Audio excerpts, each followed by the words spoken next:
Marcus Chen n'avait que $300 en poche lorsqu'il arriva dans la ville mourante de Cedar Falls. Ses bottes de randonnée, usées jusqu'à la corde après des mois passés sur les sentiers de montagne, étaient sur le point de rendre l'âme. Les habitants le traitaient de fou d'avoir acheté l'ancienne First National Bank abandonnée avec ses dernières économies, un bâtiment de briques en ruine, vide depuis 20 ans. Il riait derrière son dos alors qu'il balayait des décennies de poussière et de toiles d'araignée, transformant l'ancien hall en logement de fortune. Mais lorsque Marcus finit par ouvrir l'énorme porte blindée du coffre-fort, rouillé et bloqué depuis 1987, leurs rires moururent dans leur gorge. À l'intérieur, il n'y avait pas que de l'argent oublié et des coffres-forts remplis de bijoux. Il y avait des documents, des photographies et des preuves de secrets que des personnes puissantes avaient passé des décennies à essayer d'enfouir. Des secrets pour lesquels on était prêt à tuer. Qu'est-ce que Marcus a découvert qui a soudainement poussé les familles les plus influentes de la ville à vouloir le faire disparaître? Avant de replonger dans l'histoire, dites-nous d'où vous nous écoutez. Si cette histoire vous touche, assurez-vous de vous abonner, car demain, je vous ai réservé quelque chose d'exceptionnel. La route menant à Cedar Falls n'avait été qu'un point sur la carte de randonnée déchirée de Marcus lorsque ses bottes usées finirent par céder complètement. 3 mois d'errance sur les sentiers de montagne après l'effondrement de sa start-up technologique l'avait laissé avec des pieds calleux, un visage buriné et un compte en banque qui ne suffisait pas à payer un repas décent. L'ironie ne lui échappait pas, un homme qui avait jadis géré des projets logiciels de plusieurs millions de dollars comptait maintenant des pièces pour un café. Cedar Falls apparut à travers la brume matinale, comme surgie d'une autre époque. Main Street s'étirait sur à peine 4 pâtés de maisons, bordés de bâtiments figés dans le temps depuis les années 1980. La moitié des devantures étaient vides, leurs fenêtres couvertes de journaux jaunis et de décennies de poussière. Les quelques personnes qu'il croisa sur le trottoir le regardaient avec la méfiance particulière que les petites villes réservent aux étrangers arrivant à pied. Le Cedar Falls dîner occupait le coin de Main et Second, son enseigne au néon clignotant faiblement dans la lumière grise du matin. Marcus poussa la porte vitrée, déclenchant une clochette qui annonça son arrivée à la poignée de clients sirotant un café et ceux qui passaient pour une conversation matinale.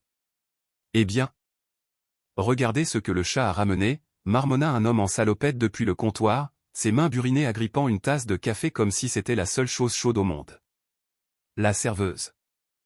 Une femme d'une 50aine d'années aux cheveux gris tirés en une queue de cheval pratique, leva les yeux de ses tables qu'elle essuyait. Ne faites pas attention à Earl. Il se méfie de quiconque n'habite pas ici depuis sa naissance.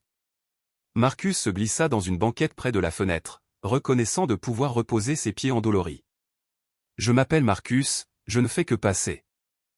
Je cherche un endroit pour me rafraîchir et peut-être trouver du travail. Du travail? Earl ricana. Mon gars, cette ville agonise depuis 20 ans. Il n'y a pas de travail ici. À moins que vous ne comptiez regarder l'herbe pousser. La serveuse, dont le badge indiquait Dolores, servit à Marcus une tasse de café sans qu'il ne le demande. Quel genre de travail? Cherchez-vous? N'importe quoi, vraiment. Je suis assez bon en informatique, mais je peux aussi manier un marteau ou ranger des étagères. Marcus enroula ses mains autour de la tasse chaude, inhalant la vapeur. Peut-être quelque chose de temporaire pendant que je décide de ma prochaine étape. Informatique? Earl répéta le mot comme s'il avait un goût amer. Ce dont nous avons besoin ici, c'est de quelqu'un pour démolir cet ancien bâtiment de la banque. C'est une horreur depuis sa fermeture. Dolores lança un regard acéré à Earl. Ce bâtiment est vide depuis 87. Personne ne veut y toucher. Pourquoi pas? Demanda Marcus, sa curiosité piquée. Mauvais souvenir? Dolores répondit rapidement, puis changea de sujet, vous voulez des œufs avec ce café. Mais l'attention de Marcus s'était portée sur la vue par la fenêtre. De l'autre côté de la rue se dressait un bâtiment de briques de 3 étages avec « First National Bank » gravé dans la pierre au-dessus de son entrée. Même de loin, il pouvait voir les planches recouvrant les fenêtres et les herbes poussant à travers les fissures du trottoir. « Cet endroit est à vendre » demanda-t-il. Earl faillit s'étouffer avec son café. Vous pensez l'acheter? Peut-être. Ça dépend du prix. Dolores et Earl échangèrent un regard que Marcus ne put déchiffrer. Vous devriez parler à Betty Morrison à l'agence immobilière, dit lentement Dolores. Mais mon gars, ce bâtiment a des problèmes.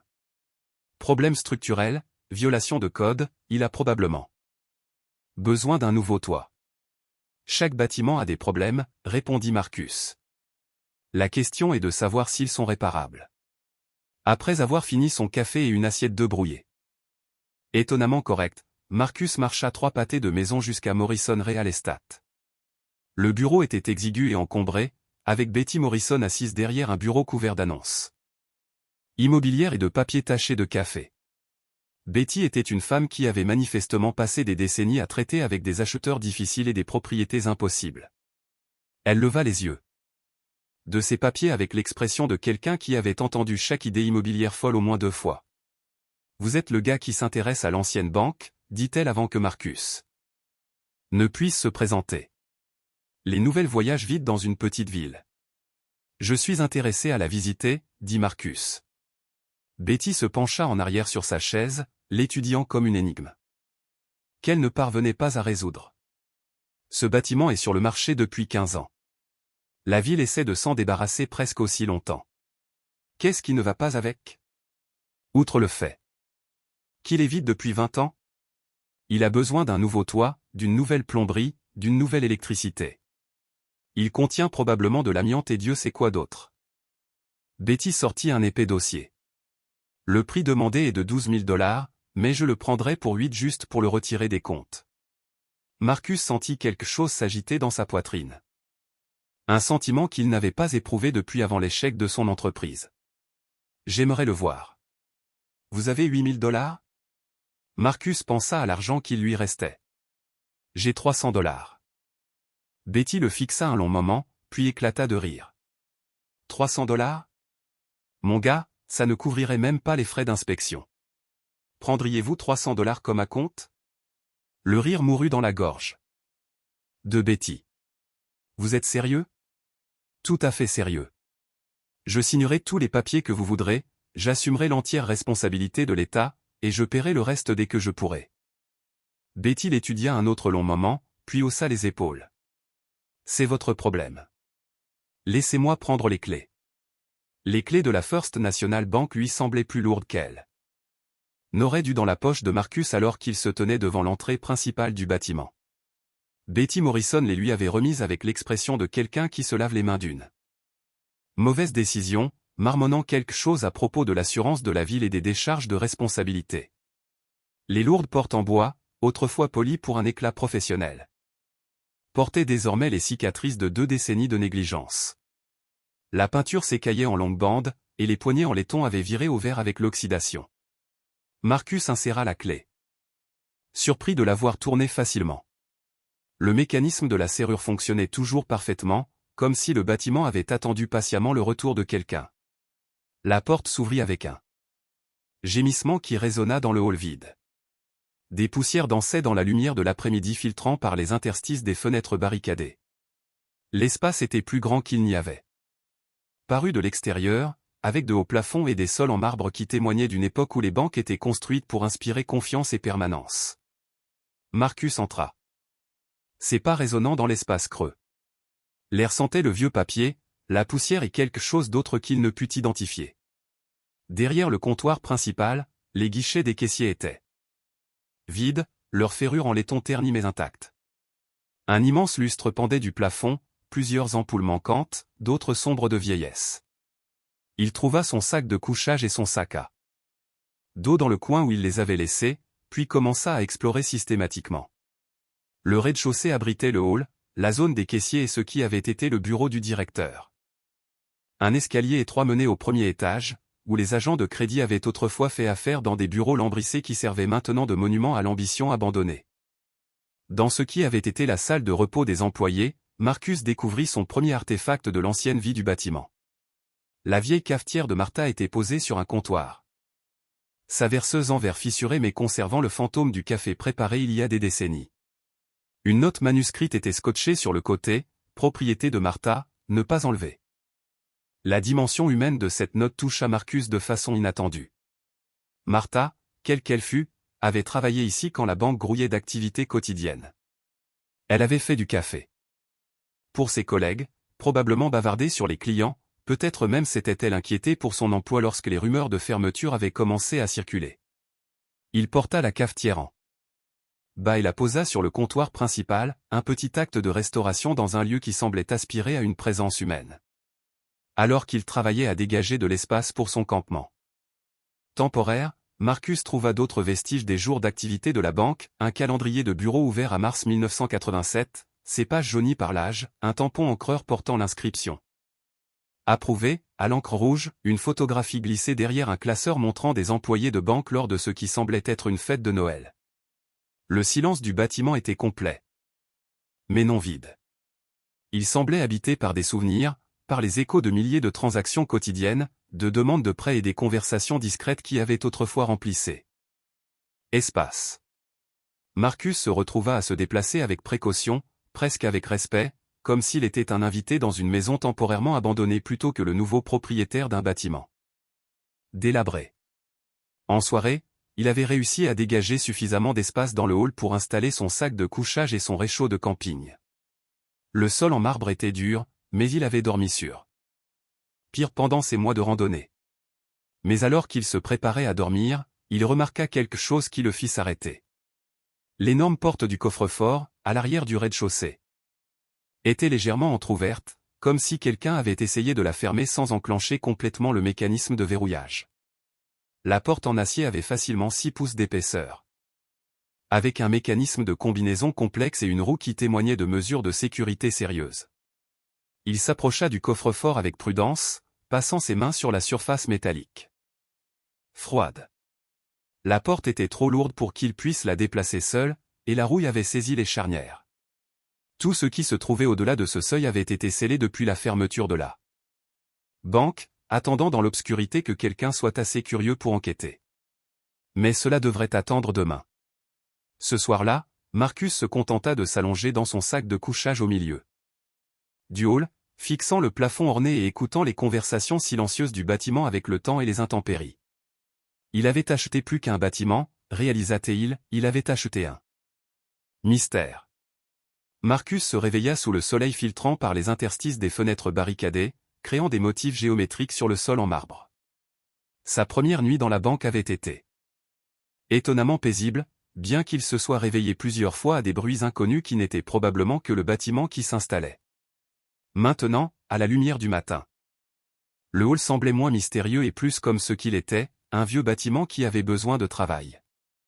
Il fit du café instantané en utilisant de l'eau de ses provisions de camping et la cafetière de Martha, ce qui semblait en quelque sorte approprié. Alors qu'il sirotait la boisson amère, Marcus étudia plus attentivement la porte du coffre-fort. Les motifs de rouille suggéraient qu'elle avait été exposée à l'humidité pendant des années, peut-être à cause d'une fuite de toit quelque part au-dessus. Après un petit déjeuner rapide de bar granola, Marcus décida de se rendre en ville pour des provisions. La quincaillerie était à 3 pâtés de maison, installée dans un bâtiment qui semblait presque aussi vieux que la banque. Une clochette tinta alors qu'il entrait, annonçant son arrivée à un homme maigre d'une 60aine d'années qui leva les yeux de son tri de vis derrière le comptoir. « Vous devez être le type qui a acheté l'ancienne banque, » dit l'homme sans préambule. « Je m'appelle Frank Weber. Je dirige cet endroit. » Marcus Chen. « Les nouvelles vont vite ici. » Frank gloussa, mais son expression était empreinte d'une certaine réserve. Betty Morrison a appelé la moitié de la ville hier soir. Elle a dit qu'un randonneur faux avait acheté la banque avec quelques piécettes. Pas quelques piécettes, dit Marcus, parcourant les allées. J'ai besoin de quelques fournitures de base, produits de nettoyage, peut-être quelques outils. Qu'est-ce que vous comptez faire avec cet endroit? La question semblait chargée de plus qu'une simple curiosité. Marcus choisit un balai, des chiffons et une boîte à outils de base. Le nettoyer, voir ce que j'ai. Et finalement le réparer. Frank enregistra les achats lentement, comme s'il cherchait à gagner du temps pour réfléchir. Vous savez que ce bâtiment a été une source de problèmes depuis sa fermeture. La ville essaie de s'en débarrasser depuis des années. Quel genre de problème? Oh, vous savez, vandalisme, des enfants qui s'introduisent, ce genre de choses. La réponse de Frank vint trop vite, trop répétée. De plus, il est vieux. Il a probablement toutes sortes de problèmes que vous ne pouvez pas voir. Marcus paya ses fournitures et se dirigeait vers la porte quand Frank l'appela. Marcus, écoutez un conseil. De quelqu'un qui a vécu ici toute sa vie. Certaines choses sont mieux laissées de côté. L'avertissement suivit Marcus alors qu'il retournait vers la banque, s'arrêtant à la bibliothèque pour mieux comprendre l'histoire de la ville. La bibliothèque publique de Cedar Falls occupait un petit bâtiment de briques qui avait connu des jours meilleurs, mais à l'intérieur, elle était propre et bien organisée. La bibliothécaire était une femme d'une quarantaine d'années aux cheveux bruns grisonnants et aux yeux intelligents derrière des lunettes cerclées de fils. Elle leva les yeux de ses livres. Qu'elle cataloguait alors que Marcus s'approchait du bureau d'accueil. « Vous devez être le nouveau propriétaire de la banque, dit-elle. Je suis Sarah Kellerman. J'ai entendu parler de votre achat. Les nouvelles voyagent vraiment vite ici. » Sarah sourit, mais comme Frank, il y avait quelque chose de prudent dans son expression. Dans une ville de cette taille, tout est une nouvelle. Vous comptez rénover? C'est l'idée. J'espérais apprendre quelque chose sur l'histoire du bâtiment. Peut-être comprendre pourquoi il est vide depuis si longtemps. Le sourire de Sarah vacilla légèrement. Quel genre d'informations recherchez-vous? Tout, vraiment. Quand il a fermé, pourquoi il a fermé, qu'est-ce qui s'est passé pour que les gens l'évitent? Je vais voir ce que j'ai, dit Sarah, disparaissant dans l'arrière-salle. Elle revint avec un mince dossier de coupures de journaux et de documents photocopiés. C'est la majeure partie de ceux que nous avons sur la banque. Marcus ouvrit le dossier et trouva immédiatement ce qu'il cherchait. Une coupure de journal jauni de mars 1987 portait le titre « La First National ferme après une enquête fédérale ».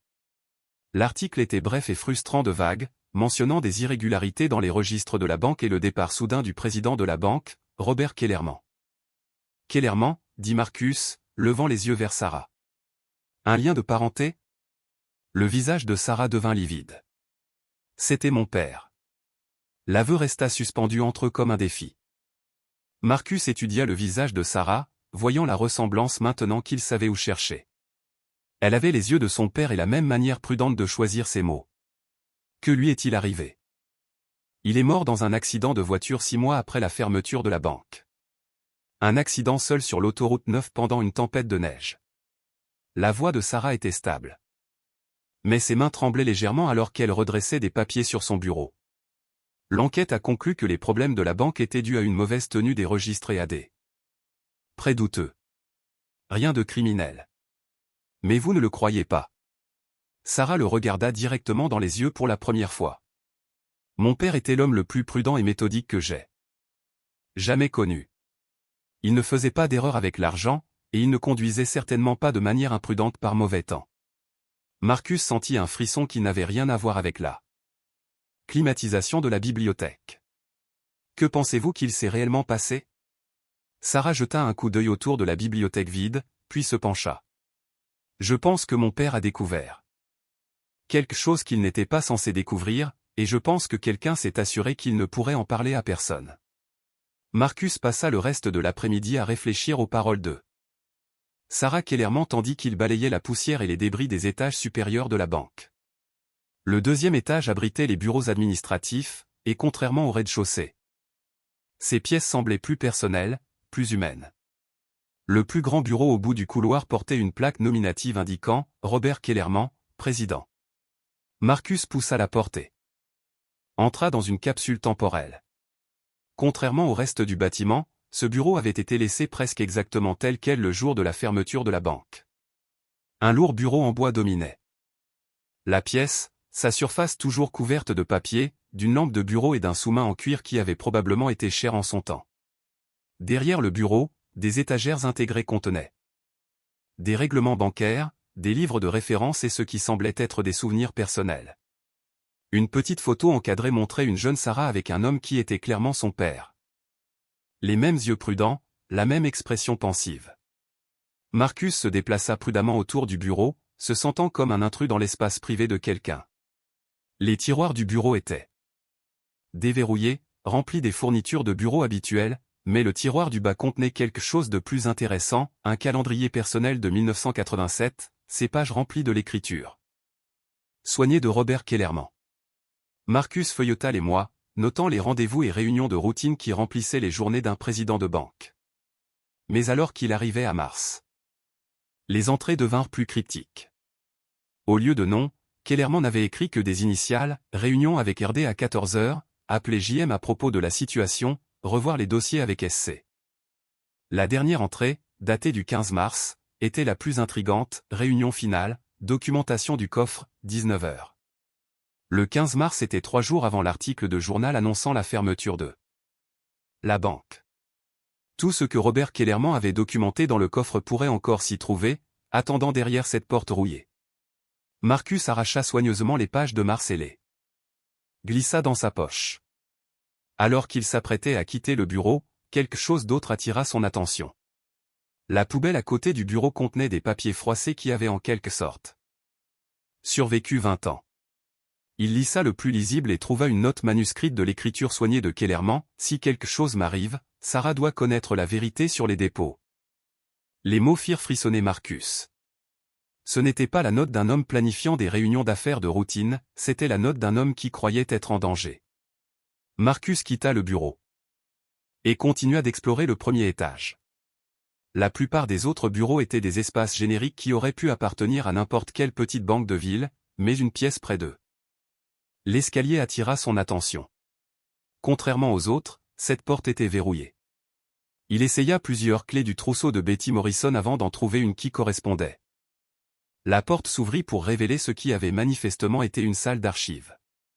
Des classeurs métalliques tapissaient les murs, la plupart ouverts et vides. Mais éparpillés sur le sol se trouvaient des documents que quelqu'un avait apparemment examinés lorsqu'il avait été interrompu. Marcus ramassa les papiers avec précaution. La plupart étaient des formulaires bancaires standards et des demandes de prêts des années 1980, mais plusieurs portaient des timbres officiels d'organisations qu'il ne reconnaissait pas. Un document, partiellement brûlé sur les bords, montrait une série de numéros de compte suivis de montants en dollars qui firent siffler doucement Marcus. 27 millions de dollars, lut-il à voix haute. Les montants étaient stupéfiants pour une petite banque de ville. Même dans les années 1980, ce genre d'argent représentait une richesse considérable. Mais de quelle richesse s'agissait-il? Et pourquoi ces dossiers avaient-ils été éparpillés? Partiellement détruits? Alors que Marcus redescendait, il prit conscience d'un son qu'il n'avait pas remarqué auparavant, un moteur de voiture tournant au ralenti à l'extérieur du bâtiment. Il se dirigea vers l'une des fenêtres barricadées et regarda à travers une fente dans le contreplaqué. Une berline noire était garée de l'autre côté de la rue, son moteur en marche. Ses vitres teintées trop foncées pour voir à l'intérieur. La voiture n'était pas là quand il était rentré de la ville, et Cedar Falls n'était pas le genre d'endroit où les gens restaient dans des voitures en marche sans raison. Marcus observa pendant plusieurs minutes, mais la voiture ne bougea pas. Finalement, il décida de sortir pour voir qui surveillait son bâtiment. Mais au moment où il atteignit la porte d'entrée et la déverrouilla, la berline avait disparu, ne laissant que l'odeur d'échappement et la certitude que ses activités n'étaient pas passées inaperçues. De retour à l'intérieur, Marcus étala les pages du calendrier de Robert Kellerman et les documents éparpillés sur le comptoir des caissiers. Les pièces d'un puzzle commençaient à émerger, mais l'image qu'elle formait était troublante, un président de banque prenant des rendez-vous mystérieux, des dossiers d'énormes sommes d'argent, des avertissements de danger, et une voiture surveillant chacun de ses mouvements. Quels que soient les secrets que contenait le coffre-fort, quelqu'un ne voulait clairement pas qu'il soit découvert. Marcus ne put dormir cette nuit-là. Chaque bruit de la rue lui faisait se demander si la berline noire était revenue, si celui qui le surveillait avait décidé de prendre des mesures plus directes. Il avait déplacé son sac de couchage loin des fenêtres et plus près du coffre-fort, qui semblait être la partie la plus sécurisée du bâtiment. À l'aube, son obsession d'ouvrir le coffre-fort avait dépassé la simple curiosité. Les entrées critiques du calendrier, les dossiers financiers éparpillés et la note sinistre de Robert Kellerman concernant la nécessité pour Sarah de connaître la vérité, tout pointait vers des réponses se trouvant derrière cette énorme porte en acier. Après un petit déjeuner de café instantané et de barres énergétiques, Marcus examina plus attentivement le mécanisme du coffre-fort. La serrure à combinaison était un chef-d'œuvre d'ingénierie des années 1920, mais la rouille avait saisi plusieurs des pièces mobiles. La roue qui contrôlait la serrure tournait à contre-cœur, s'arrêtant complètement après quelques degrés de rotation. Marcus retourna à la quincaillerie de Frank Weber, cette fois avec une mission spécifique. Il avait besoin d'outils capables de faire face à la rouille et à la corrosion. Sérieuse, et peut-être quelque chose de plus radical si la serrure s'avérait impossible à réparer. Frank leva les yeux de son journal quand Marcus entra, et son expression devint immédiatement réservée. Encore vous, si tôt? J'ai besoin d'outils robustes. Du WD-40, de la laine d'acier, peut-être un pied de biche. Les sourcils de Frank se levèrent. Pied de biche? Qu'est-ce que vous comptez faire exactement dans ce bâtiment? Il y a une porte bloquée qui doit être ouverte. Quel genre de porte a besoin d'un pied de biche? Marcus rencontra le regard de Frank. Le genre qui est bloqué depuis 20 ans. Frank disparut dans l'arrière-salle et revint avec un pied de biche robuste, sa surface en acier foncé d'huile protectrice. Il le posa sur le comptoir avec plus de force que nécessaire. Ça, c'est un outil sérieux, Marcus. Ça peut faire de vrais dégâts si vous n'êtes pas prudent. Je serai prudent. Assurez-vous. De l'être, Frank se pencha sur le comptoir, baissant la voix. Et Marcus, si vous trouvez quelque chose que vous n'attendiez pas, réfléchissez peut-être à 2 fois avant d'en parler aux gens. L'avertissement était clair, mais Marcus paya le pied de biche et les autres fournitures sans commentaire. Alors qu'il s'apprêtait à partir, Frank parla à nouveau. Votre ami est passé plus tôt. Pour vous demander de vos nouvelles. Marcus s'arrêta. Quel ami? Un type en costume élégant. Il a dit qu'il s'inquiétait pour vous, vivant seul dans ce vieux bâtiment. Il voulait savoir si vous aviez acheté quelque chose d'inhabituel. Qu'est-ce que vous lui avez dit? Le sourire de Frank était mince. Je lui ai dit que vous aviez l'air d'un homme capable de se débrouiller. Seul. Marcus retourna à la banque avec le pied de biche sur l'épaule, hyper conscient de ce qui l'entourait. Chaque voiture garée pouvait contenir des observateurs. Chaque piéton pouvait rapporter ses activités à quelqu'un d'autre. La paranoïa semblait insensée, mais les preuves s'accumulaient que son achat de la banque avait attiré une attention indésirable. De retour à l'intérieur. Marcus passa la matinée à travailler sur le mécanisme de la serrure du coffre-fort. Le WD-40 aida à libérer une partie de la rouille, et un travail minutieux avec de la laine d'acier élimina le pire de la corrosion, mais la serrure resta obstinément scellée, sa combinaison perdue avec le temps et son mécanisme trop endommagé pour fonctionner correctement. Dans l'après-midi, Marcus avait accepté que la subtilité ne fonctionnerait pas. Il positionna le pied de biche contre l'encadrement de la porte du coffre-fort et commença à appliquer une pression constante. L'acier gémit mais ne céda pas. Il essaya différents angles, différents points de levier, mettant tout son poids dans l'effort. Finalement, quelque chose céda avec un craquement sec, non pas la porte du coffre-fort elle-même, mais une section de l'encadrement de la porte qui avait été affaiblie par des décennies de dégâts dus à l'humidité. L'écart qui s'ouvrit était étroit, mais cela pourrait suffire. Marcus introduisit le pied de biche dans la nouvelle ouverture et força davantage. Une autre partie du cadre se brisa, et la porte massive se déplaça légèrement sur ses gonds. Une autre heure de travail minutieux créa une ouverture assez large pour qu'il puisse se faufiler. L'intérieur du coffre-fort était d'un noir d'encre et sentait l'air vicié et le vieux papier. Marcus utilisa sa lampe de poche pour révéler un espace de la taille d'un grand placard tapissé du sol au plafond de coffre de dépôt. La plupart des boîtes étaient ouvertes et vides, leur contenu ayant été retiré depuis longtemps.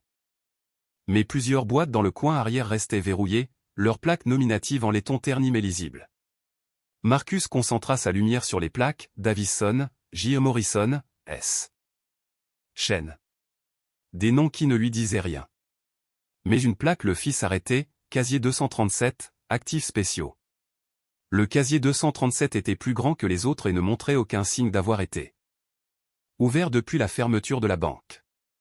Contrairement au coffre de dépôt standard, celui-ci nécessitait 2 clés et portait un mécanisme de verrouillage supplémentaire que Marcus ne reconnaissait pas.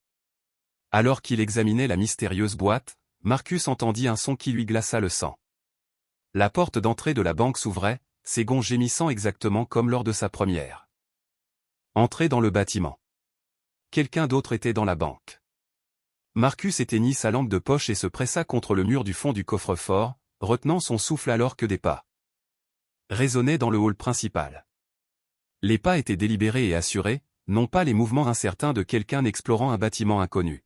« Monsieur Chen » appela une voix. « Je sais que vous êtes ici. Nous devons parler. » La voix était douce, éduquée, avec le genre d'autorité qui suggérait que son propriétaire était habitué à être obéi. Marcus resta silencieux, écoutant les pas se déplacer systématiquement dans le bâtiment. Le visiteur connaissait suffisamment bien l'agencement pour naviguer sans hésitation. « Je ne suis pas ici pour causer des ennuis. » Continua la voix. « Je représente certains intérêts qui s'inquiètent de vos récentes activités. » Marcus se rapprocha de l'ouverture du coffre-fort, essayant d'apercevoir son invité non invité. À travers l'interstice, il pouvait voir un homme en costume coûteux, examinant les dégâts à l'encadrement de la porte du coffre-fort. L'homme était grand, probablement la cinquantaine. Avec des cheveux grisonnants et la prestance de quelqu'un habitué aux salles de conseil et aux déjeuners d'affaires. « Travail impressionnant », dit l'homme, passant ses doigts le long du bois. Éclaté. Bien que j'imagine que les conservateurs historiques seraient horrifiés. Le ton désinvolte rendit Marcus plus nerveux que des menaces directes ne l'auraient fait. Ce n'était pas un petit criminel ou un voyou local. C'était quelqu'un avec des ressources et des relations, quelqu'un qui parlait comme si l'ouverture de coffre-fort était une affaire courante.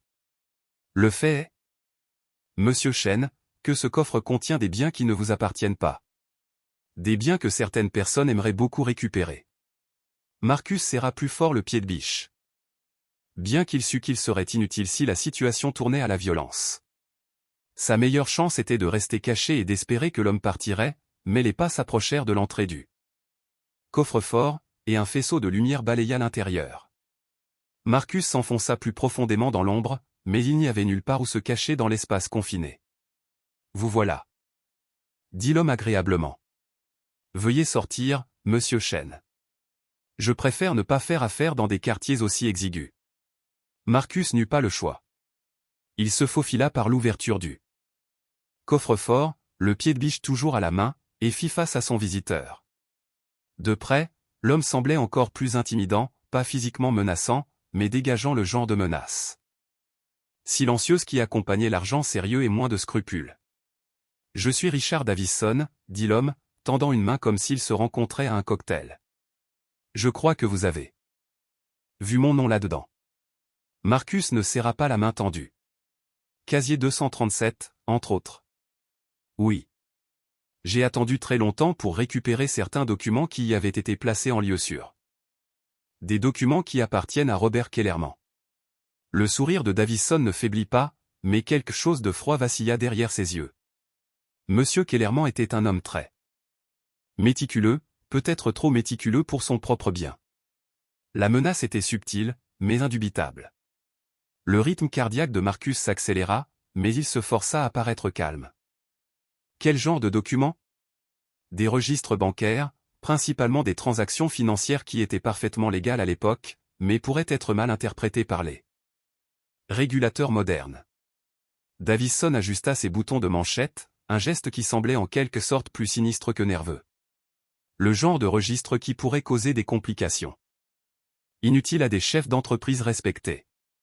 Marcus pensa aux papiers éparpillés à l'étage, aux énormes sommes d'argent, aux entrées cryptiques du calendrier. Blanchiment d'argent. Un terme si laid, dit Davison. Je préfère parler de gestion financière créative en période économique difficile. Et Robert Kellerman l'a découvert. L'expression de Davison se durcit. Monsieur Kellerman souffrait d'une malheureuse combinaison de rectitude morale et de mauvais jugement. Il a menacé d'impliquer les autorités fédérales dans des affaires qui étaient strictement des arrangements commerciaux privés. L'aveu désinvolte glaça Marcus. Davison parlait de la mort de Robert Kellerman comme d'un revers commercial mineur, pas de la perte d'une vie humaine. Alors vous l'avez tué.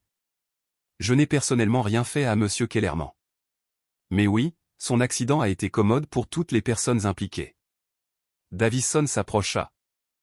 Et Marcus pouvait sentir un coûteux parfum mélangé à ce qui aurait pu être la sueur provoquée par la peur. Maintenant, Monsieur Chen, nous nous retrouvons dans une situation similaire. Vous êtes tombé sur des informations qui pourraient être embarrassantes pour des personnes importantes. La question est de savoir si vous allez être raisonnable à ce sujet. Marcus regarda vers le coffre-fort, pensant au casier 237 et à toutes les preuves qu'il contenait. Si Davison était prêt à tuer pour protéger ses secrets il y a 20 ans, il n'hésiterait certainement pas à le faire à nouveau. Que voulez-vous? Accès au coffre-fort. Plus précisément, je dois récupérer certains objets de plusieurs coffres de dépôt. En échange, je suis prêt à vous faire une offre très généreuse pour ce bâtiment. Davison sortit un chèque plié et le tint de manière à ce que Marcus puisse voir le montant, 50 000 $. Plus d'argent que Marcus n'en avait vu depuis des années. Tout ce que vous avez à faire, c'est de partir. Prenez l'argent. Trouvez un autre endroit où vivre. Oubliez que vous avez un jour vu l'intérieur de ce coffre. Marcus fixa le chèque, sachant qu'il représentait une évasion de la pauvreté et de l'incertitude. Mais il pensa aussi à Sarah Kellerman, portant encore des questions sur la mort de son père 20 ans plus tard. Et si je refuse? Le sourire de Davison revint, froid et prédateur. Espérons que vous êtes plus intelligent que Robert Kellerman ne l'était. Marcus fixa le chèque, son esprit parcourant les possibilités et les conséquences. 50 000 $ résoudrait ses problèmes immédiats et lui donnerait une chance de repartir à zéro ailleurs. Mais l'aveu désinvolte de Davison concernant le meurtre de Robert Kellerman faisait que l'acceptation ressemblait à une complicité. J'ai besoin de temps pour y réfléchir, dit Marcus finalement. Le sourire de Davison se crispa. Bien sûr. Mais ne prenez pas trop de temps. Mes associés sont moins patients que moi.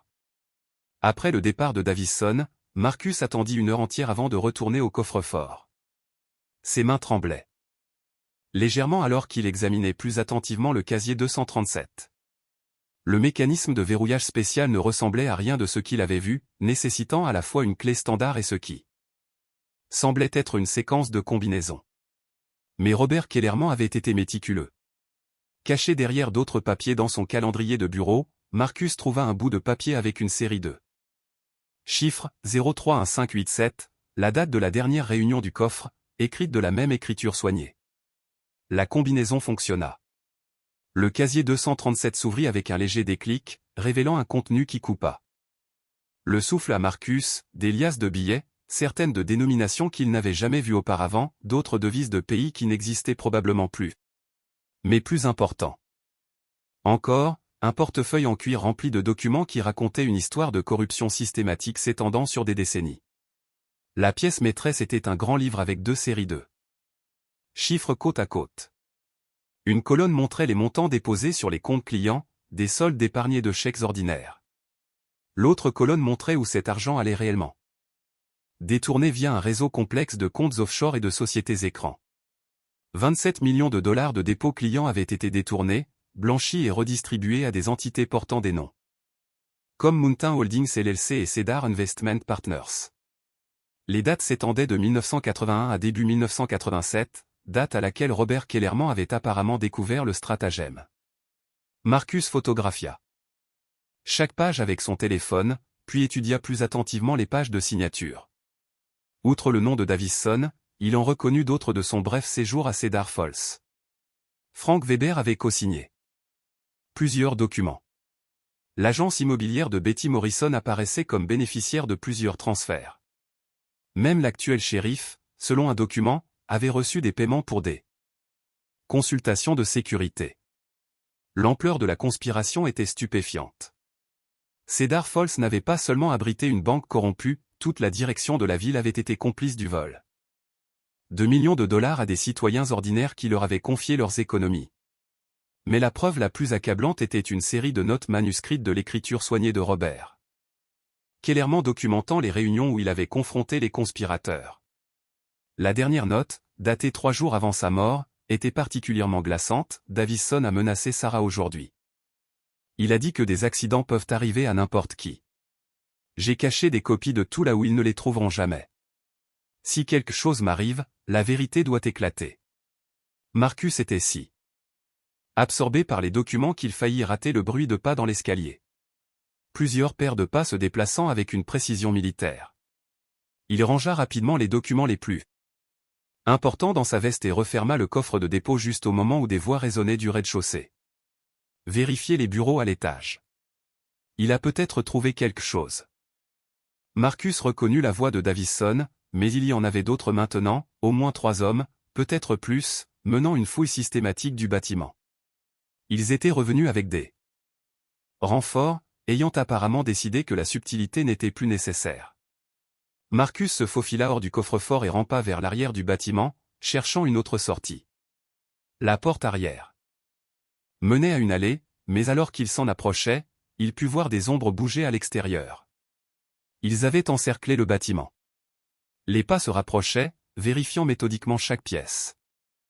Marcus atteignit l'escalier juste au moment où des voix provenaient directement d'au-dessus de lui. Le coffre a été ouvert, l'encadrement de la porte est complètement détruit. Trouvez-le. Davison veut savoir exactement ce qu'il a vu. Marcus n'avait que quelques secondes avant qu'il n'atteigne le rez-de-chaussée. Il attrapa son sac à dos et son sac de couchage. Puis prit une décision désespérée, le sous-sol. Il avait remarqué une porte marquée « Stockage » près du coffre-fort, supposant qu'elle menait à un placard à provisions. Mais si le bâtiment avait un sous-sol, il pourrait offrir une autre issue. La porte était déverrouillée, révélant des escaliers qui descendaient dans l'obscurité. Marcus referma la porte derrière lui et se fraya un chemin dans l'escalier étroit, utilisant la lampe de poche de son téléphone avec parcimonie pour éviter d'être détecté. Le sous-sol était plus grand qu'il ne l'avait imaginé, avec des salles de stockage et ce qui semblait être un ancien système de chauffage, mais plus important encore, il pouvait voir de la lumière venant de l'extrémité, une lumière naturelle qui suggérait une autre sortie. Derrière lui, des voix emplissaient le rez-de-chaussée de la banque. Des meubles étaient déplacés, des tiroirs arrachés, la destruction systématique de quelqu'un menant une fouille approfondie. Où est-il? La voix de Davison portait clairement à travers le bâtiment. Les voitures sont toujours dehors. Il doit être ici quelque part. Marcus se dirigea vers la source de lumière et trouva ce qu'il espérait, une entrée de livraison qui donnait sur l'allée derrière le bâtiment. La porte était sécurisée de l'intérieur par un verrou à peine ancien qui bougea facilement malgré son âge. Il entr'ouvrit la porte et jeta un coup d'œil dehors. L'allée était vide, mais il pouvait entendre des voix de la rue des deux côtés du bâtiment. Ils avaient posté des gardes à chaque sortie évidente, mais n'avaient apparemment pas pensé au sous-sol. Marcus se glissa dans l'allée et se dirigea rapidement vers l'extrémité, loin de la rue principale. Derrière lui, des cris éclatèrent de l'intérieur de la banque lorsqu'ils découvrirent son absence. Il avait les preuves maintenant, mais il avait aussi de puissants ennemis qui avaient déjà tué une fois pour protéger leurs secrets. La question était de savoir s'il pourrait rester en vie assez longtemps pour les utiliser. Marcus passa la nuit dans un bosquet à 2 miles de Cedar Falls, son sac de couchage caché parmi les troncs tombés et les broussailles. Chaque bruit le faisait se figer, une branche qui se brise, un hibou qui appelle, le bourdonnement lointain des voitures sur l'autoroute. Son téléphone affichait 17 appels manqués d'un numéro qu'il ne reconnaissait pas. Et quand il répondit enfin, la voix de Davison était calme mais menaçante. Fuir ne résoudra pas votre problème, monsieur Chen. Nous savons que vous avez pris quelque chose qui ne vous appartient pas. Cela appartient aux gens à qui vous l'avez volé, répondit Marcus. Ces gens sont morts, monsieur Chen. Leurs enfants sont partis. Personne ne viendra vous remercier pour votre héroïsme. La ligne se coupa, mais le téléphone de Marcus vibra immédiatement avec un message texte, une photographie de Sarah Kellerman quittant la bibliothèque, prise de l'autre côté de la rue avec un téléobjectif. Le message était clair, il pouvait atteindre n'importe qui, n'importe quand. Marcus leva le camp avant l'aube et traversa les bois vers la ville, évitant les routes et restant à la lisière des arbres. Il devait joindre Sarah et la prévenir, mais il devait aussi transmettre les preuves à quelqu'un qui pourrait agir. La bibliothèque n'ouvrait pas avant 9 heures, alors Marcus attendit dans le parc d'en face, guettant tout signe de surveillance. À exactement 8h45, la voiture de Sarah se gara sur le parking de la bibliothèque, et Marcus ressentit un soulagement. Elle était en sécurité, du moins pour l'instant. Il attendit qu'elle ait déverrouillé le bâtiment et allumé les lumières. Puis s'approcha de l'entrée arrière. Sarah répondit immédiatement à son coup, comme si elle l'attendait. Marcus, Dieu merci. J'ai entendu dire qu'il y avait eu une sorte de perturbation à la banque la nuit dernière. Nous devons parler, dit Marcus, jetant un coup d'œil nerveux autour de lui. Et nous devons être prudents. Il vous surveille. Sarah le conduisit à son bureau à l'arrière de la bibliothèque, loin des fenêtres. Alors que Marcus étalait les documents sur son bureau, le visage de Sarah devint livide. C'est l'écriture de mon père, dit-elle, ramassant l'une des notes de Robert Kellerman. Il a écrit ça juste avant de mourir. Votre père a découvert que la banque était utilisée pour blanchir de l'argent. Des millions de dollars ont été volés sur des comptes clients et acheminés vers des sociétés offshore. Sarah lut les documents avec une colère et une incrédulité croissantes. Frank Weber, Betty Morrison et le shérif Collins. Ils en faisaient tous partie. D'après ça, votre père les a confrontés à ce sujet. Ils l'ont tué pour le faire taire. Les mains de Sarah tremblaient alors qu'elle tenait la photo qui avait été glissée sous la porte de Marcus la nuit précédente. Elle la montrait clairement, prise avec un équipement professionnel. Il me menace pour vous atteindre, dit-elle. C'est pourquoi nous devons transmettre ces informations au FBI dès que possible. Connaissez-vous quelqu'un dans les forces de l'ordre en qui nous pouvons avoir confiance? Sarah resta silencieuse un instant. Puis sortit son téléphone. Ma cousine travaille pour le bureau du procureur général de l'État. Elle est spécialisée dans les crimes financiers. Alors que Sarah passait l'appel, Marcus remarqua des mouvements devant les fenêtres de la bibliothèque. Une camionnette aux vitres teintées s'était garée de l'autre côté de la rue, et il pouvait voir la silhouette de quelqu'un avec des jumelles. Lisa, c'est Sarah. J'ai besoin de ton aide pour quelque chose d'important. La voix de Sarah était stable, mais Marcus pouvait voir la peur dans ses yeux. Peux-tu venir à Cedar Falls aujourd'hui? Et Lisa, amène des renforts fédéraux. La conversation fut brève mais intense. Lisa Kellerman était une procureure qui avait bâti sa carrière sur des affaires complexes de fraude financière. Plus important encore, elle avait grandi en entendant des histoires de famille sur la mort mystérieuse de son oncle, et avait toujours soupçonné qu'il y avait plus à cette histoire. Elle sera là avant midi, dit Sarah après avoir raccroché. Avec des agents du FBI. Marcus sentit une vague d'espoir, mais elle fut tempérée par la réalité de leur situation. Ils devaient survivre jusqu'à midi, et les gens de Davison n'avaient clairement pas l'intention de laisser cela se produire facilement. Nous devons partir d'ici, dit Marcus, observant la camionnette. Ils ne vont pas attendre beaucoup plus longtemps. Sarah rassembla les documents les plus importants et les fourra dans un sac de bibliothèque. Il y a une sortie de secours par le sous-sol. Elle se connecte aux anciens tunnels de vapeur qui courent sous Main Street. Alors qu'il s'apprêtait à partir, le téléphone de Marcus sonna. Davison, encore. Monsieur Chen. Vous avez 1 heure pour rendre ce que vous avez volé et quitter la ville définitivement. Si vous refusez, Mademoiselle Kellerman subira le même accident que son père. Le FBI est déjà en route. Dit Marcus. Le rire de Davison fut froid. Le FBI doit suivre des règles, Monsieur Chen. Pas moi.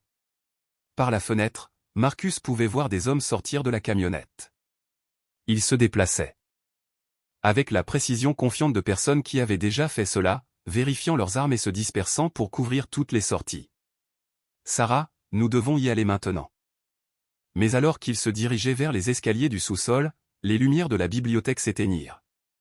Quelqu'un avait coupé le courant, et Marcus pouvait entendre la porte d'entrée être forcée. Par ici, murmura Sarah, le guidant dans l'obscurité vers ce qu'elle espérait être encore une sortie. Le sous-sol de la bibliothèque de Cedar Falls était un dédale de pièces de stockage et d'équipements mécaniques qui n'avaient pas été mis à jour depuis les années 1960. Sarah guida Marcus dans l'obscurité avec la confiance de quelqu'un qui avait passé d'innombrables heures de son enfance à explorer ces espaces oubliés. Les tunnels de vapeur relient la plupart des bâtiments du centre-ville, murmura-t-elle tandis qu'il se frayait un chemin le long d'un couloir étroit. Mon père racontait que les enfants les utilisaient pendant la Prohibition pour transporter de l'alcool de contrebande. Derrière eux, des pas résonnaient du rez-de-chaussée de la bibliothèque. des faisceaux de lampes de poche balayaient l'obscurité au-dessus, et Marcus pouvait entendre des voix coordonnant une recherche systématique. Vérifiez le sous-sol. Ils ont peut-être descendu là. Sarah trouva l'entrée du tunnel derrière une vieille fournaise, une porte métallique qui semblait mener à un placard utilitaire, mais qui s'ouvrait en réalité sur un passage en briques qui sentait des décennies de vapeur et de terre humide. Ceci mène sous Main Street à l'ancien hôtel de ville, dit Sarah, sortant une petite lampe de poche de son sac à main. De là, nous pouvons atteindre le palais de justice. Le tunnel était étroit et bas, les forçant à se déplacer à demi accroupis dans un air épais d'humidité et de vieillesse. L'eau goûtait régulièrement des joints du plafond en briques, et Marcus essayait de ne pas penser à ce qui pouvait vivre dans les ombres au-delà de leur petit cercle de lumière.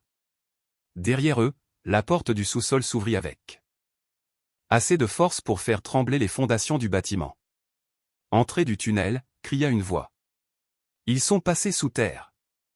Marcus et Sarah accélérèrent le pas, éclaboussant à travers les flaques d'eau accumulées au cours des décennies de négligence. Le tunnel s'étendait devant eux comme une gorge menant à l'obscurité, et Marcus se demanda s'il s'échappait ou se piégeait. Simplement dans un espace plus confiné. C'est encore loin, demanda-t-il. Peut-être 200 mètres. Le tunnel bifurque plus loin. Une branche va à l'hôtel de ville, l'autre au palais de justice. Le bruit de la poursuite s'intensifia derrière eux. Plusieurs séries de pas se déplaçant plus vite que Marcus et Sarah ne pouvaient le faire dans l'espace exigu. Des faisceaux de lampes de poche commencèrent à pénétrer dans le tunnel, projetant des ombres folles sur les murs de briques. Ils atteignirent la fourche juste au moment où les premiers coups de feu retentirent. Des balles étincelèrent sur les murs de briques, remplissant le tunnel de ricochets et de l'odeur âcre de la poudre à canon. Marcus tira Sarah en position accroupie alors que des fragments de briques pleuvaient autour d'eux. « Par où » cria-t-il au-dessus du bruit. « Palais de justice » haleta Sarah. « La juge Martinez est là aujourd'hui. Elle est propre. Elle n'a jamais fait partie de la politique locale. » Ils se précipitèrent dans le passage de droite alors que d'autres coups de feu résonnaient derrière eux. Cette section du tunnel était en meilleur état, avec des luminaires plus récents, qui suggéraient qu'elle avait été entretenue pour des affaires municipales légitimes. Après ce qui sembla être des heures, mais n'était probablement que quelques minutes, ils atteignirent une autre porte métallique. Sarah tâtonna avec un vieux trousseau de clés, essayant différentes clés jusqu'à ce qu'une d'elles tourne enfin. La porte s'ouvrit sur le sous-sol du palais de justice du comté. Un bâtiment plus récent avec un éclairage approprié et le bourdonnement rassurant des systèmes de ventilation modernes. Le bureau de la juge Martinez est au 3e étage, dit Sarah, menant Marcus vers un escalier. Elle essaie de nettoyer la corruption dans ce comté depuis des années. Ils montèrent rapidement, guettant les bruits de poursuite. Le palais de justice était plus animé que la bibliothèque, avec des gens se déplaçant dans les couloirs et les bruits normaux des affaires du comté offrant une couverture à leurs mouvements. La juge Elena Martinez était une femme d'une 50aine d'années aux cheveux grisonnants et à l'attitude pragmatique de quelqu'un qui avait passé des décennies à traiter avec des criminels et leurs excuses. Elle leva les yeux d'une pile de documents juridiques lorsque Sarah frappa à la porte de son bureau. « Sarah Kellerman, qu'est-ce qui vous amène ici avec l'air d'avoir rampé dans les égouts ?» Juge Martinez. « Nous avons besoin de votre aide, » dit Sarah, jetant un coup d'œil nerveux au couloir derrière eux. « Il s'agit de la mort de mon père et de la fermeture de la banque en 1987. » L'expression de la juge s'aiguisa immédiatement. « Fermez la porte et racontez-moi tout. » Marcus étala les documents sur le bureau de la juge Martinez pendant que Sarah expliquait leur découverte et leur évasion de la bibliothèque. La juge examina les preuves avec l'attention méthodique de quelqu'un formé pour évaluer des crimes financiers complexes. « C'est extraordinaire, dit-elle finalement.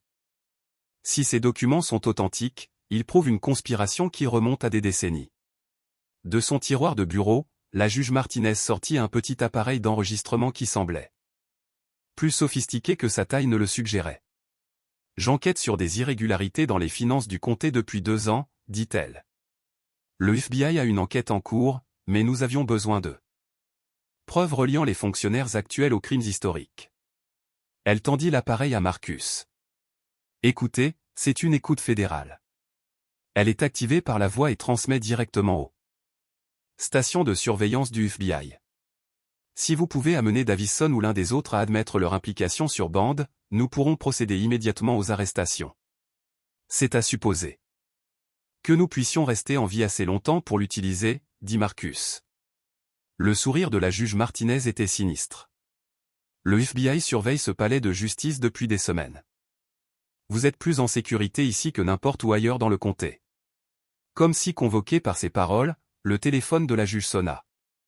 Elle répondit avec sa voix officielle de tribunal. Puis couvrit le combiné et murmura à Marcus et Sarah, « Le shérif Collins est en bas et exige de fouiller le bâtiment à la recherche de fugitifs. Nous allons découvrir à quel point cette conspiration est profonde. » Le bureau de la juge Martinez avait une entrée arrière qui menait à un escalier privé conçu pour les juges qui devaient se déplacer dans le palais de justice sans être vus par les accusés ou leurs associés. Elle guida Marcus et Sarah par ce chemin caché alors que des pas lourds résonnaient du couloir principal. Le shérif Collins n'a aucune juridiction dans mon tribunal sans mandat, dit-elle doucement. Mais cela ne l'empêchera pas d'essayer. Il pouvait entendre la voix de Collins résonner dans les couloirs de marbre du bâtiment, exigeant l'accès et proférant des menaces concernant l'hébergement de fugitifs. La juge Martinez les conduisit à une petite salle de conférence au 2e étage qui n'était pas répertoriée dans l'annuaire public. « Attendez ici, dit-elle. Je vais m'occuper de Collins personnellement. » Marcus activa l'appareil d'enregistrement et le glissa dans la poche de sa veste. L'appareil était plus petit qu'une clé USB, mais semblait aussi lourd qu'une arme chargée. Tout dépendait de la capacité à faire en sorte que quelqu'un s'incrimine en le portant. Par la fenêtre de la salle de conférence, Marcus pouvait voir le shérif Collins dans le hall du palais de justice en bas. L'homme était clairement agité, gesticulant avec colère envers le personnel du tribunal et parlant dans une radio. Mais ce qui attira l'attention de Marcus fut le badge sur l'uniforme de Collins. Ce n'était pas le badge de shérif de comté standard auquel il s'attendait. « Sarah, regarde ça, dit Marcus, pointant du doigt la fenêtre. Ce badge que Collins porte, il n'est pas réglementaire. » Sarah regarda le shérif, puis sortit son téléphone et zooma sur le badge. La photo révéla ce qui semblait être un écusson sur mesure avec des symboles qui ne correspondaient à aucune agence d'application de la loi que Marcus reconnaissait. « Ce n'est pas un vrai badge de shérif, dit Sarah. C'est une sorte de titre de sécurité privée. » Les implications les frappèrent tous les deux simultanément. Si Collins n'était pas réellement shérif, alors son autorité était complètement fabriquée. Toute la structure d'application de la loi à Cedar Falls pourrait n'être rien d'autre qu'une couverture élaborée pour la conspiration. La juge Martinez revint 20 minutes plus tard. Son expression sombre. Collins est parti, mais non sans avoir clairement indiqué qu'il vous considérait tous les deux comme des fugitifs armés et dangereux. Juge, nous devons vérifier quelque chose, dit Marcus, lui montrant la photographie du badge de Collins. Est-ce qu'il est réellement un shérif assermenté? La juge Martinez examina la photo, puis se dirigea vers son ordinateur. Et commença à taper rapidement. Après plusieurs minutes de recherche dans les bases de données de l'État, elle leva les yeux avec une expression d'étonnement. Robert Collins n'a jamais été certifié shérif dans cet État. Selon ses dossiers, il a été renvoyé de la police d'État il y a 15 ans pour avoir accepté des pots de vin. Alors, qui dirigeait les forces de l'ordre à Cedar Falls? Demanda Sarah. Quelqu'un avec suffisamment d'argent et d'influence pour créer une identité complètement fausse, répondit la juge Martinez. Cette conspiration est encore plus grande que nous ne le pensions. Le téléphone de Marcus vibra avec un message texte de Davison. 1 heure, Monsieur Chen. Retournez seul à la banque où Mademoiselle Kellerman mourra ce soir.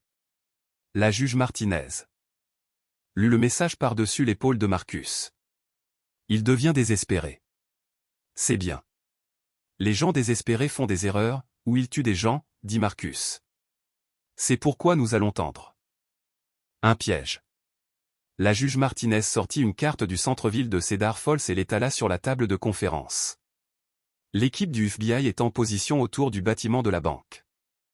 Si vous y retournez avec ce micro, nous pourrons enregistrer Davison et ses associés admettant de multiples crimes fédéraux. Et si quelque chose tourne mal, des agents fédéraux surveilleront tout. Au moment où Davison vous menacera, ils interviendront. Marcus étudia la carte, notant les positions que la juge Martinez avait marquées pour la surveillance du FBI. Le plan semblait solide sur le papier, mais il avait appris que les plans survivaient rarement au contact avec la réalité. Et Sarah? Les gens de Davison savent qu'elle est impliquée maintenant. Je serai en sécurité. Ici, dit Sarah. Le palais de justice a une protection fédérale, et de plus, ils ont besoin de moi en vie pour vous faire pression. Marcus n'était pas convaincu, mais l'appareil d'enregistrement dans sa poche lui rappela qu'il n'avait qu'une chance de mettre fin à cette conspiration pour de bon. S'il pouvait amener Davison à admettre le meurtre de Robert Kellerman et le plan de blanchiment d'argent, le FBI pourrait arrêter toutes les personnes impliquées. D'accord, dit Marcus finalement.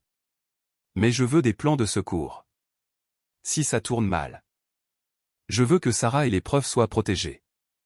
La juge Martinez ouvrit son coffre-fort et en sortit une épaisse enveloppe. Des copies de tout avec des instructions de les remettre aux procureurs fédéraux si quelque chose vous arrive. Alors qu'il finalisait le plan, Marcus remarqua des mouvements sur le parking en contrebas. Des berlines noires arrivaient, leurs occupants prenant position autour du palais de justice. Les gens de Davison n'attendaient pas la date limite. Ils ne prennent aucun risque, dit Marcus, pointant du doigt la fenêtre. La juge Martinez passa un coup de fil rapide, parlant avec des codes que Marcus ne comprit pas. Quand elle raccrocha, son expression était sérieuse mais déterminée.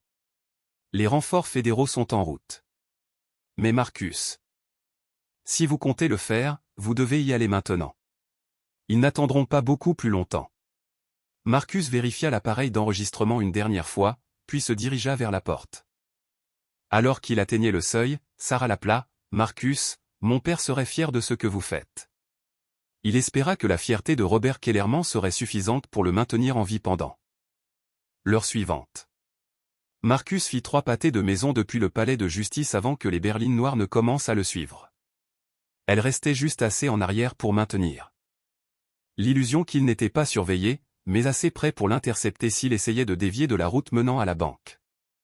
L'appareil d'enregistrement lui semblait chaud contre sa poitrine. Sa proximité avec son cœur le rendant hyper conscient de chaque battement. La juge Martinez l'avait assuré que des agents fédéraux surveillaient la transmission, mais Marcus se sentait complètement seul alors qu'il marchait dans les rues calmes de Cedar Falls. Le bâtiment de la banque semblait différent sous la lumière de fin d'après-midi, plus sinistre, comme un piège prêt à se refermer. La porte d'entrée était ouverte, et Marcus pouvait voir des silhouettes bouger à l'intérieur. Davison n'avait fait aucune tentative pour cacher sa présence ou celle de ses associés.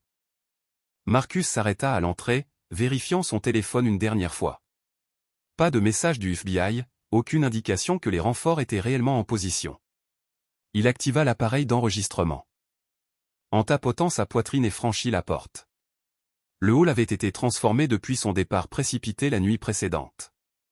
Davison était assis derrière l'ancien comptoir des caissiers comme s'il possédait l'endroit, flanqué de 2 hommes en costume coûteux qui étaient clairement plus que des associés. La porte du coffre-fort avait été complètement retirée, et l'intérieur était systématiquement vidé. « Monsieur Chen, » dit Davison agréablement, « je suis ravi que vous nous rejoigniez. J'espère que vous avez eu le temps de considérer mon offre. Je veux voir la charte originale de la banque, » dit Marcus, se surprenant de la fermeté de sa voix.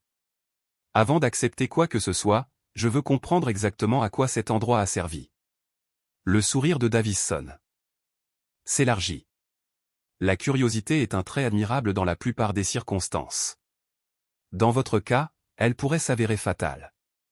L'un des associés de Davison lui tendit un portefeuille en cuir que Marcus reconnut du coffre-fort. Davison l'ouvrit pour révéler un document qui semblait officiel et historique, avec une calligraphie ornée et de multiples signatures.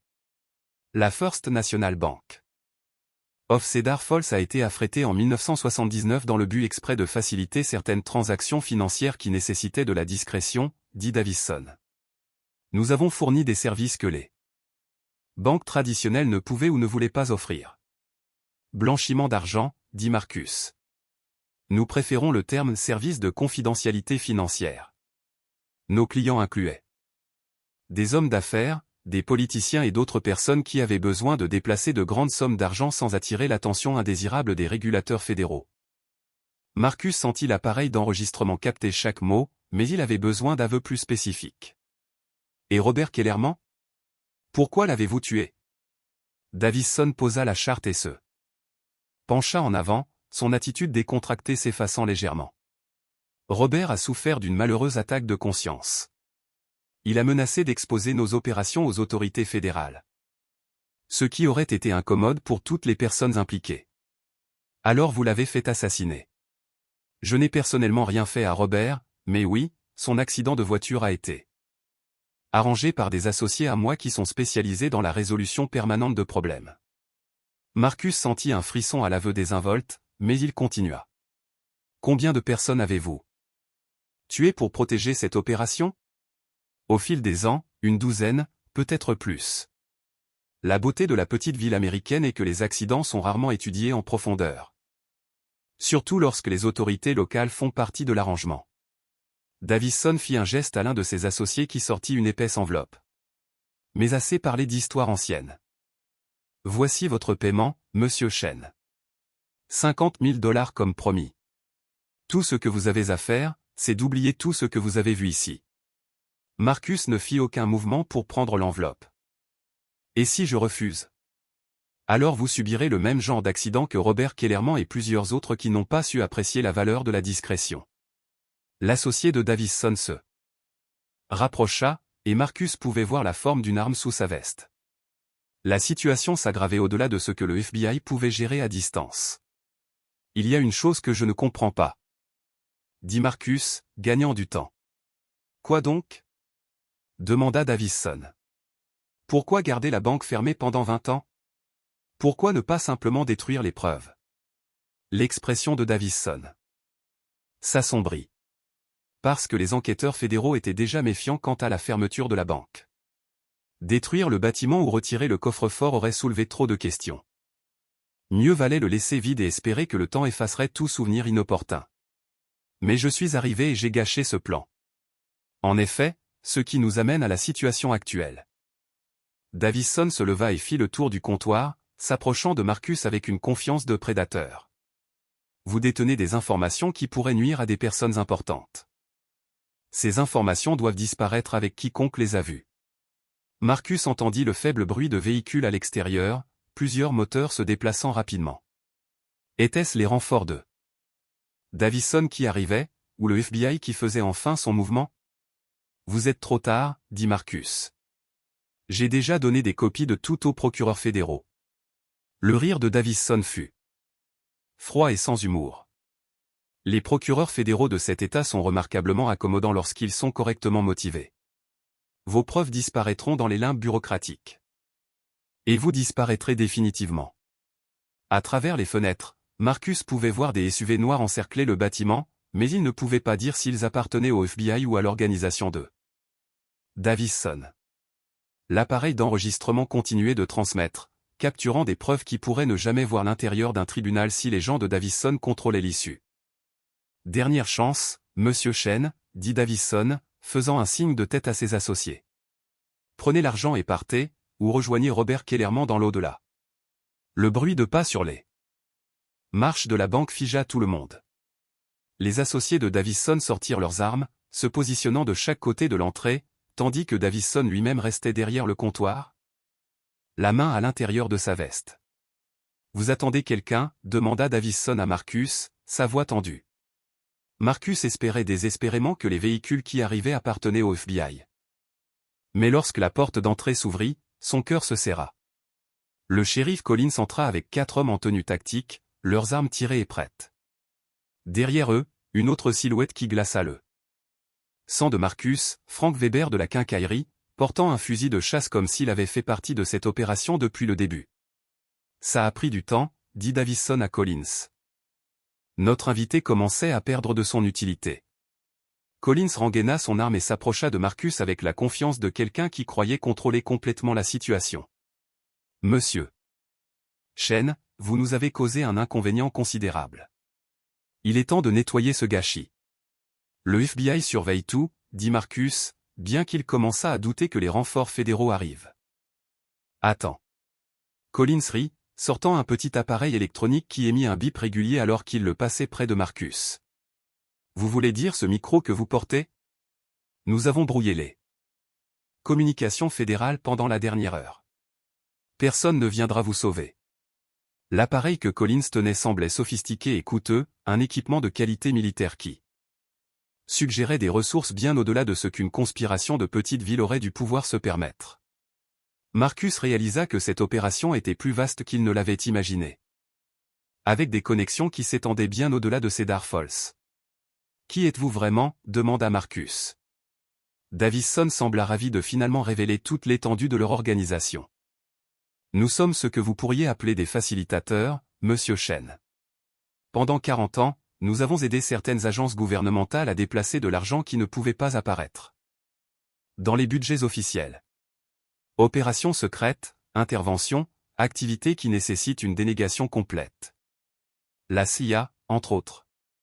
La banque était une couverture parfaite, une institution de petite ville qui pouvait traiter des millions de dollars sans attirer l'attention des régulateurs bancaires, plus préoccupés par les grandes zones métropolitaines.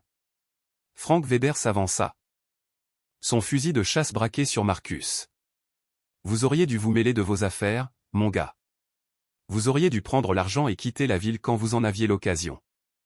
Marcus regarda autour de la pièce, comptant les armes et les sorties. Les hommes de Davison contrôlaient la porte d'entrée. Collins et son équipe bloquaient l'entrée latérale, et Weber s'était positionné pour couvrir la zone du coffre-fort. La seule issue était par le sous-sol. Mais atteindre la porte de stockage nécessiterait de passer devant au moins 3 hommes armés. Il y a une chose que vous n'avez pas considérée, dit Marcus, gagnant du temps. Quoi donc, demanda Davison. Sarah Kellerman ne reste pas tranquillement au palais de justice. Elle a tout documenté.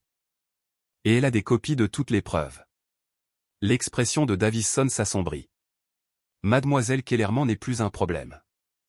Mes associés ont visité le palais de justice il y a 1 heure. La façon désinvolte dont Davison mentionna le sort de Sarah fit que la rage brouilla la vue de Marcus. S'il lui avait fait du mal, si elle avait été tuée à cause de son enquête, il trouverait un moyen de les faire payer quelles qu'en soient les conséquences. Vous mentez, dit Marcus.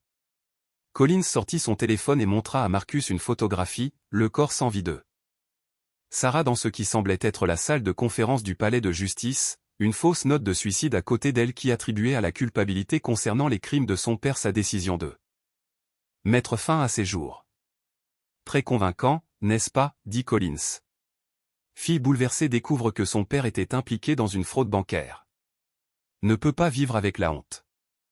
Le FBI trouvera son corps avec une confession admettant qu'elle et vous avez fabriqué des preuves pour piéger des leaders communautaires respectables. Marcus sentit quelque chose se briser en lui. Non seulement son espoir de survivre à cette rencontre, mais aussi sa foi en la possibilité de la justice dans un monde où des gens comme Davison pouvaient opérer en toute impunité. L'appareil d'enregistrement a tout capturé, dit Marcus doucement. Même si vous me tuez, les preuves existent.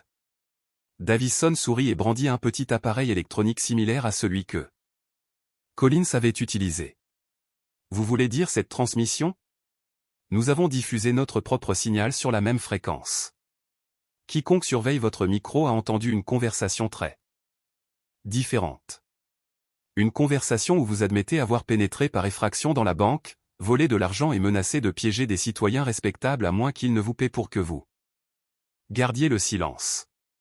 Marcus réalisa qu'ils avaient plusieurs longueurs d'avance sur lui depuis le début. Le faux shérif, l'équipement de brouillage, les preuves fabriquées. Ce n'était pas une dissimulation désespérée par des criminels de petite ville. C'était une opération professionnelle avec des ressources et une expertise qui suggérait des liens avec de grandes agences de renseignement. Des derniers mots, Monsieur Chen, demanda Davison, faisant un signe de tête à Frank Weber. Weber leva son fusil de chasse, le doigt se resserrant sur la gâchette. Marcus ferma les yeux et pensa à Sarah, à Robert Kellerman, à toutes les personnes qui étaient mortes en essayant d'exposer la vérité sur cet endroit. Puis les lumières du bâtiment s'éteignirent, les plongeant tous dans l'obscurité. L'obscurité ne dura que quelques secondes avant que l'éclairage de secours ne s'active, projetant des ombres rouges étranges dans tout le hall de la banque. Dans ce bref moment de confusion, Marcus entendit une voix qui fit bondir son cœur d'espoir. Agents fédéraux. Tout le monde à terre, maintenant.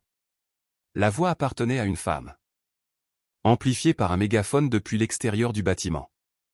À travers les fenêtres, Marcus pouvait voir des lumières rouges et bleues clignotantes, et les lettres blanches distinctives, FBI, sur les gilets tactiques alors que les agents prenaient position autour de la banque. Le plan soigneusement orchestré de Davison s'effondrait rapidement. Collins hurla des ordres à ses hommes. Mais la confusion de l'arrivée soudaine du FBI avait perturbé leur coordination. Frank Weber avait toujours son fusil de chasse braqué sur Marcus, mais il regardait vers les fenêtres. Essayant d'évaluer la menace de l'extérieur. Comment nous ont-ils trouvés ? Demanda Collins. L'équipement de brouillage aurait dû bloquer toutes les communications. Marcus sentit une vague d'espoir alors qu'il réalisait ce qui s'était passé. La juge Martinez ne s'est pas fiée à votre écoute fédérale seule. Elle avait des plans de secours. À travers le chaos, Marcus entendit une autre voix familière de l'extérieur, Sarah Kellerman, bien vivante, parlant dans un mégaphone. Ici Sarah Kellerman.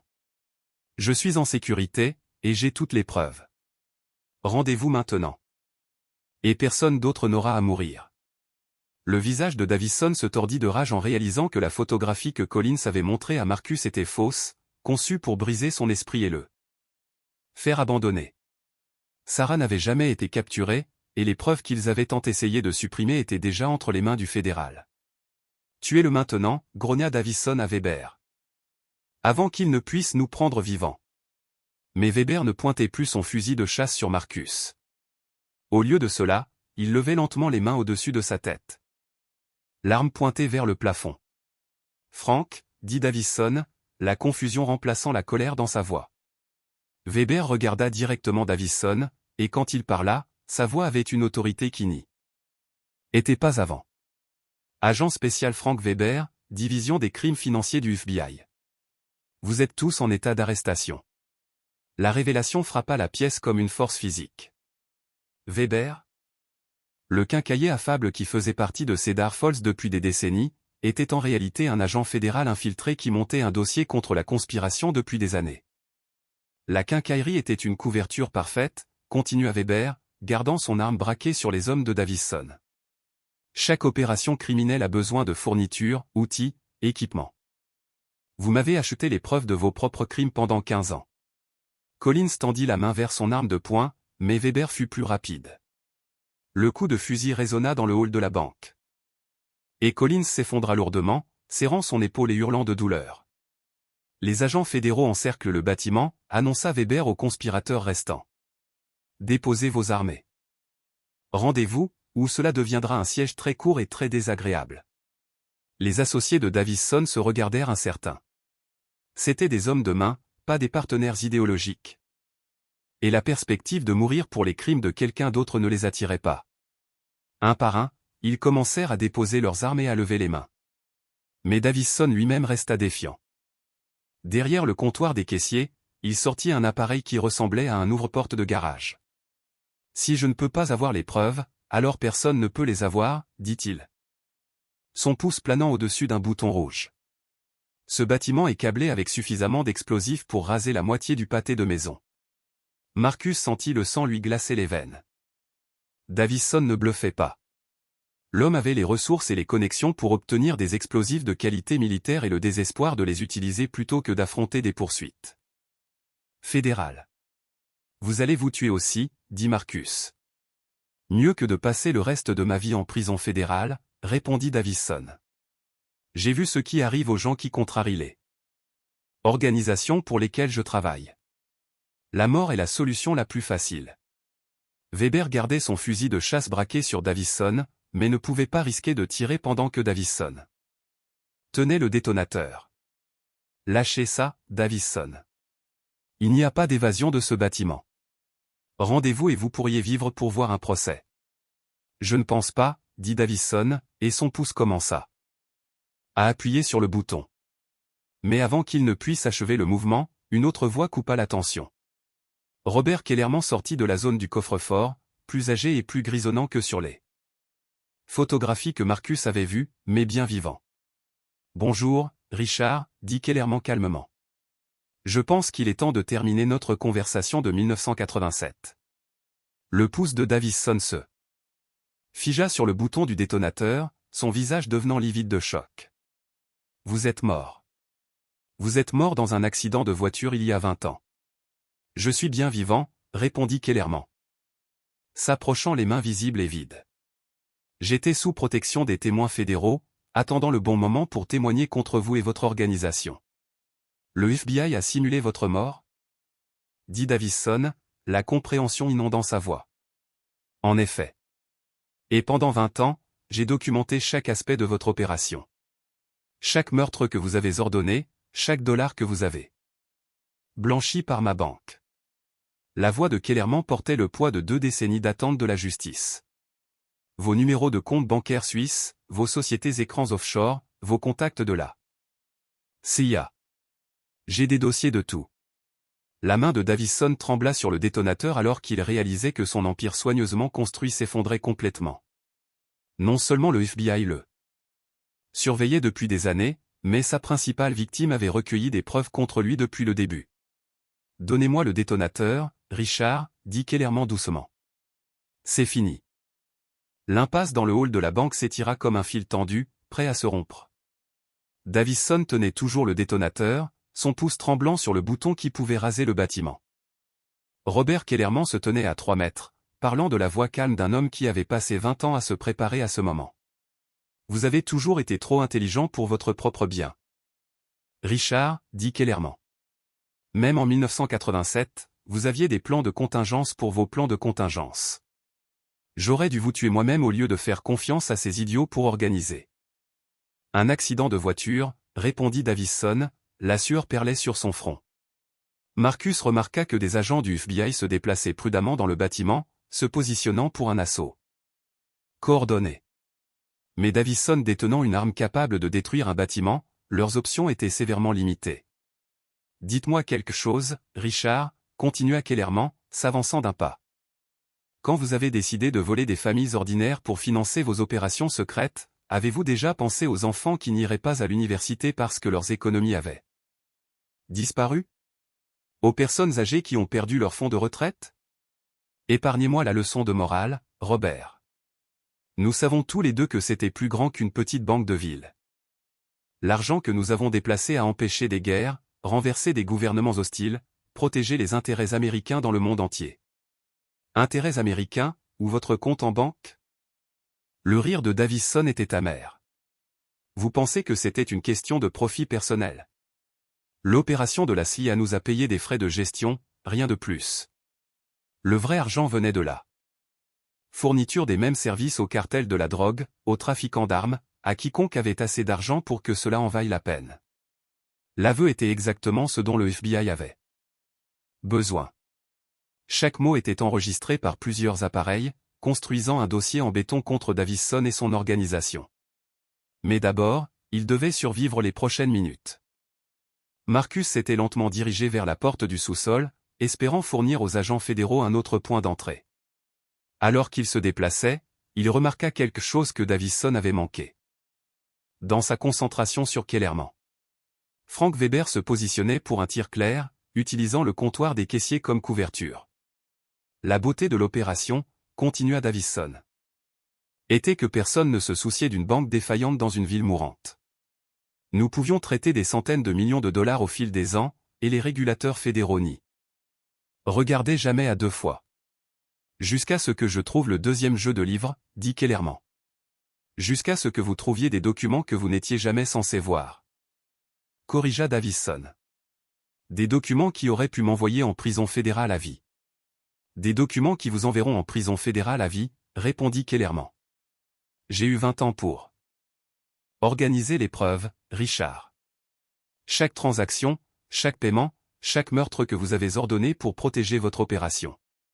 L'expression de Davison passa du désespoir à un calcul froid. Même si vous témoignez, même si le FBI a des dossiers, vous n'atteindrez jamais les personnes qui comptent vraiment. J'étais un cadre intermédiaire, Robert. Les personnes qui ont autorisé cette opération, qui ont fourni la protection politique, elles me sacrifieront en un clin d'œil et s'en tireront sans encombre. Peut-être, admis clairement, mais au moins les familles que vous avez volées récupéreront leur argent. Au moins les personnes que vous avez assassinées auront justice. Marcus pouvait voir que la stratégie de Kellerman fonctionnait. En faisant parler Davison, il gagnait du temps pour que le FBI se mette en position tout en construisant le dossier le plus solide possible sur Band. Mais il pouvait aussi voir que Davison devenait plus agité. Son pouce planant dangereusement près du bouton du détonateur. À travers les fenêtres, Marcus aperçut Sarah Kellerman debout derrière les véhicules du FBI, vêtue d'un gilet pare-balles et parlant dans une radio. Elle coordonnait avec les agents fédéraux, utilisant sa connaissance de l'agencement du bâtiment pour les aider à planifier leur assaut. « Dernière chance, Richard ?» dit Robert Kellerman. « Déposez le détonateur et rendez-vous. Aidez-nous à démasquer les personnes au-dessus de vous, et vous vivrez peut-être assez longtemps pour voir une sorte de peine réduite. » Les yeux de Davison se rétrécirent alors qu'il calculait ses options. « Vous savez quelle est la véritable ironie, Robert ? Votre fille m'a contacté il y a 2 ans. » Le sang-froid de Kellerman se fissura légèrement. « Quoi ? Sarah est venue me poser des questions sur votre mort. Elle soupçonnait que ce n'était pas un accident. Elle voulait savoir si j'avais entendu quoi que ce soit. Qui pourrait l'aider à comprendre ce qui s'était réellement passé ? Vous mentez. Je lui ai dit que j'allais me renseigner, que je l'aiderais à trouver la vérité sur la mort de son père. » Le sourire de Davison était froid et prédateur. Si elle avait été un peu moins curieuse, elle aurait peut-être vécu pour voir son mariage le printemps prochain. La déclaration était clairement destinée à provoquer Kellerman à faire une erreur, mais elle eut l'effet inverse. Au lieu de perdre le contrôle, la voix de Kellerman devint encore plus calme, plus concentrée. « Sarah est vivante, Richard. Elle se tient devant ce bâtiment en ce moment même, aidant les agents fédéraux à arrêter vos associés. Impossible. Mes gens ont confirmé l'élimination. Vos gens ont confirmé ce que nous voulions qu'ils confirment, interjeta l'agent Weber de derrière le comptoir des caissiers. La protection des témoins fédéraux s'étend aux membres de la famille immédiate si nécessaire. Le visage de Davison devint blanc comme un linge en réalisant que ces informations étaient fausses, que son levier n'existait plus, que tout ce qu'il avait cru concernant son contrôle de la situation était une illusion. Dans ce moment de choc, Weber tira. Le coup de fusil résonna dans le hall de la banque comme le tonnerre, mais la visée de Weber avait été précise. Les plombs touchèrent la main de Davison, celle qui tenait le détonateur, faisant voler l'appareil sur le sol de marbre. Davison hurla de douleur et de rage, agrippant ses doigts mutilés. Alors que le sang éclaboussait le comptoir des caissiers. Marcus plongea vers le détonateur, glissant sur le sol glissant alors que des agents du FBI faisaient irruption par toutes les entrées. Simultanément. L'appareil glissa sous un bureau, et Marcus rampa après lui tandis que des coups de feu éclataient autour de lui. Les associés restants de Davison avaient décidé de se battre plus tôt que de se rendre, et le hall de la banque devint une zone de guerre.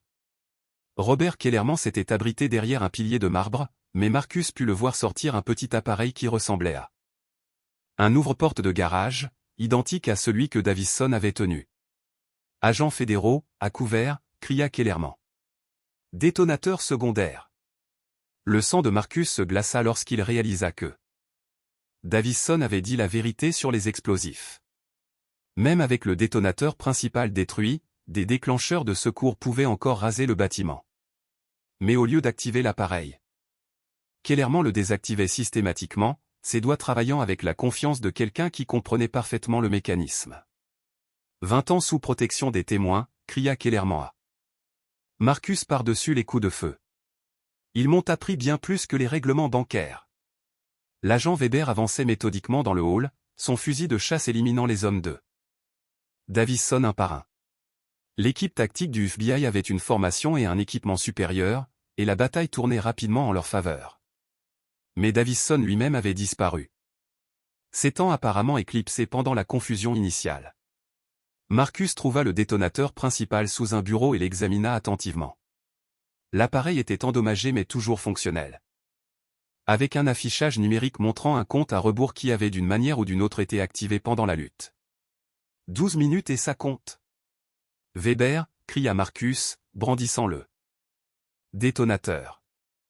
Ce truc est toujours armé. Weber regarda l'appareil et son visage devint livide. Tout le monde dehors. Évacuation du bâtiment, maintenant. Mais Kellerman secoua la tête. Travaillant toujours sur son appareil secondaire. Les explosifs sont répartis dans les fondations. Si ce bâtiment s'écroule, il emportera le palais de justice, la bibliothèque et la moitié du pâté. De maisons résidentielles. Combien de temps avons-nous? Demanda Weber. Marcus vérifia le compte à rebours. 11 minutes 40 secondes. Pouvez-vous le désarmer? Kellerman leva les yeux de son appareil. Peut-être, mais j'ai besoin d'accéder au panneau de commande principal, et Davison l'a probablement dans sa voie d'évasion. Marcus pensa à l'agencement du bâtiment. Les tunnels du sous-sol, les endroits où quelqu'un pouvait cacher une quantité importante d'explosifs. Les tunnels de vapeur. Il utilise le même chemin que Sarah et moi pour nous échapper. Weber hocha la tête d'un air sombre. Prenez 2 agents et trouvez-le. Je vais coordonner l'évacuation. Marcus guida les agents du FBI à travers le sous-sol et dans le système de tunnels. Suivant le même chemin qu'il avait pris avec Sarah ce qui semblait des jours auparavant. Mais cette fois, il se déplaçait avec l'urgence de personnes tentant d'éviter une catastrophe qui aurait tué des centaines d'innocents. Les tunnels n'étaient plus vides. Marcus pouvait entendre des voix de vent, résonnant sur les murs de briques avec le son creux de personnes se déplaçant dans des espaces confinés. Davison ne voyageait apparemment pas seul. Il avait des associés restant les dents à s'échapper, probablement vers un véhicule positionné à l'une des autres sorties du tunnel. Agents fédéraux, cria l'un des hommes du FBI. Rendez-vous maintenant, et personne d'autre n'aura à mourir. La réponse fut un coup de feu immédiat qui étincela sur les murs du tunnel et fit plonger les agents à couvert. Marcus se pressa contre les briques humides, écoutant le bruit de pas rapides s'éloignant d'eux. Il se dirige vers la sortie du palais de justice, dit Marcus. Se souvenant de l'agencement du tunnel. S'ils atteignent la rue, ils sont partis. Mais alors qu'il poursuivait Davison à travers les passages étroits, Marcus commença à sentir quelque chose qui lui serra l'estomac, une odeur chimique qui suggérait que des explosifs avaient également été placés dans tout le système de tunnel. Davison ne prévoyait pas seulement de détruire la banque. Il allait faire s'effondrer toute l'infrastructure souterraine du centre-ville de Cedar Falls. Devant, les bruits d'évasion s'arrêtèrent brusquement. Marcus pouvait entendre des voix qui se disputaient, bien que les mots soient indistincts à cette distance. Puis un seul coup de feu résonna dans les tunnels, suivi du bruit de quelque chose de lourd frappant le sol. Lorsqu'ils atteignirent la sortie du tunnel du palais de justice, ils trouvèrent le corps de Davison étendu sur le sol en briques, une arme fumante à côté de sa main tendue. Il avait apparemment choisi le suicide plutôt que la capture, mais sa mort créa un nouveau problème. Sans lui, il n'avait aucun moyen de désamorcer les explosifs. Marcus vérifia son téléphone. 7 minutes avant la détonation. Et il n'était pas plus près d'empêcher la catastrophe. Mais à côté du corps de Davison se trouvait une mallette qui n'y était pas auparavant. Et à l'intérieur, Marcus pouvait voir ce qui semblait être un panneau de commande principal avec des dizaines d'interrupteurs et d'affichages LED. L'un des agents du FBI examinait déjà l'appareil. Cela pourrait contrôler tout le réseau. Mais je ne connais pas la séquence de désarmement. Marcus pensa à tout ce qu'il avait appris sur Davison, à la manière méthodique dont l'homme avait opéré pendant des décennies. Essayez-la. Date, dit-il. Le 15 mars 1987, le dernier jour où Robert Kellerman a travaillé à la banque. L'agent saisit la séquence 031587. Les affichages LED clignotèrent, et un par un, ils commencèrent à passer du rouge au vert. Le compte à rebours sur le détonateur de Marcus s'arrêta à 4 minutes et 37 secondes, puis commença à afficher, désarmé, en lettres vertes. Au-dessus d'eux. À travers le sous-sol du palais de justice, Marcus pouvait entendre les bruits d'évacuation ralentir alors que les agents fédéraux confirmaient que la menace avait été neutralisée. Ils avaient évité une catastrophe qui aurait rasé le centre-ville de Cedar Falls et tué toutes les personnes dans les pâtés de maisons environnants. Mais alors qu'ils sortaient des tunnels, Marcus réalisa que leur épreuve était loin d'être terminée. Davison avait dit la vérité en affirmant être un cadre intermédiaire. Quelque part à Washington, des personnes puissantes apprenaient que leurs secrets, soigneusement protégés, étaient sur le point d'être exposés devant un tribunal fédéral. Les arrestations commencèrent à l'aube le lendemain. Marcus regarda depuis la fenêtre de son hôtel les agents du FBI se déplaçaient dans Cedar Falls comme une opération militaire de précision, arrêtant toutes les personnes dont le nom figurait dans les dossiers méticuleusement tenus de Robert Kellerman.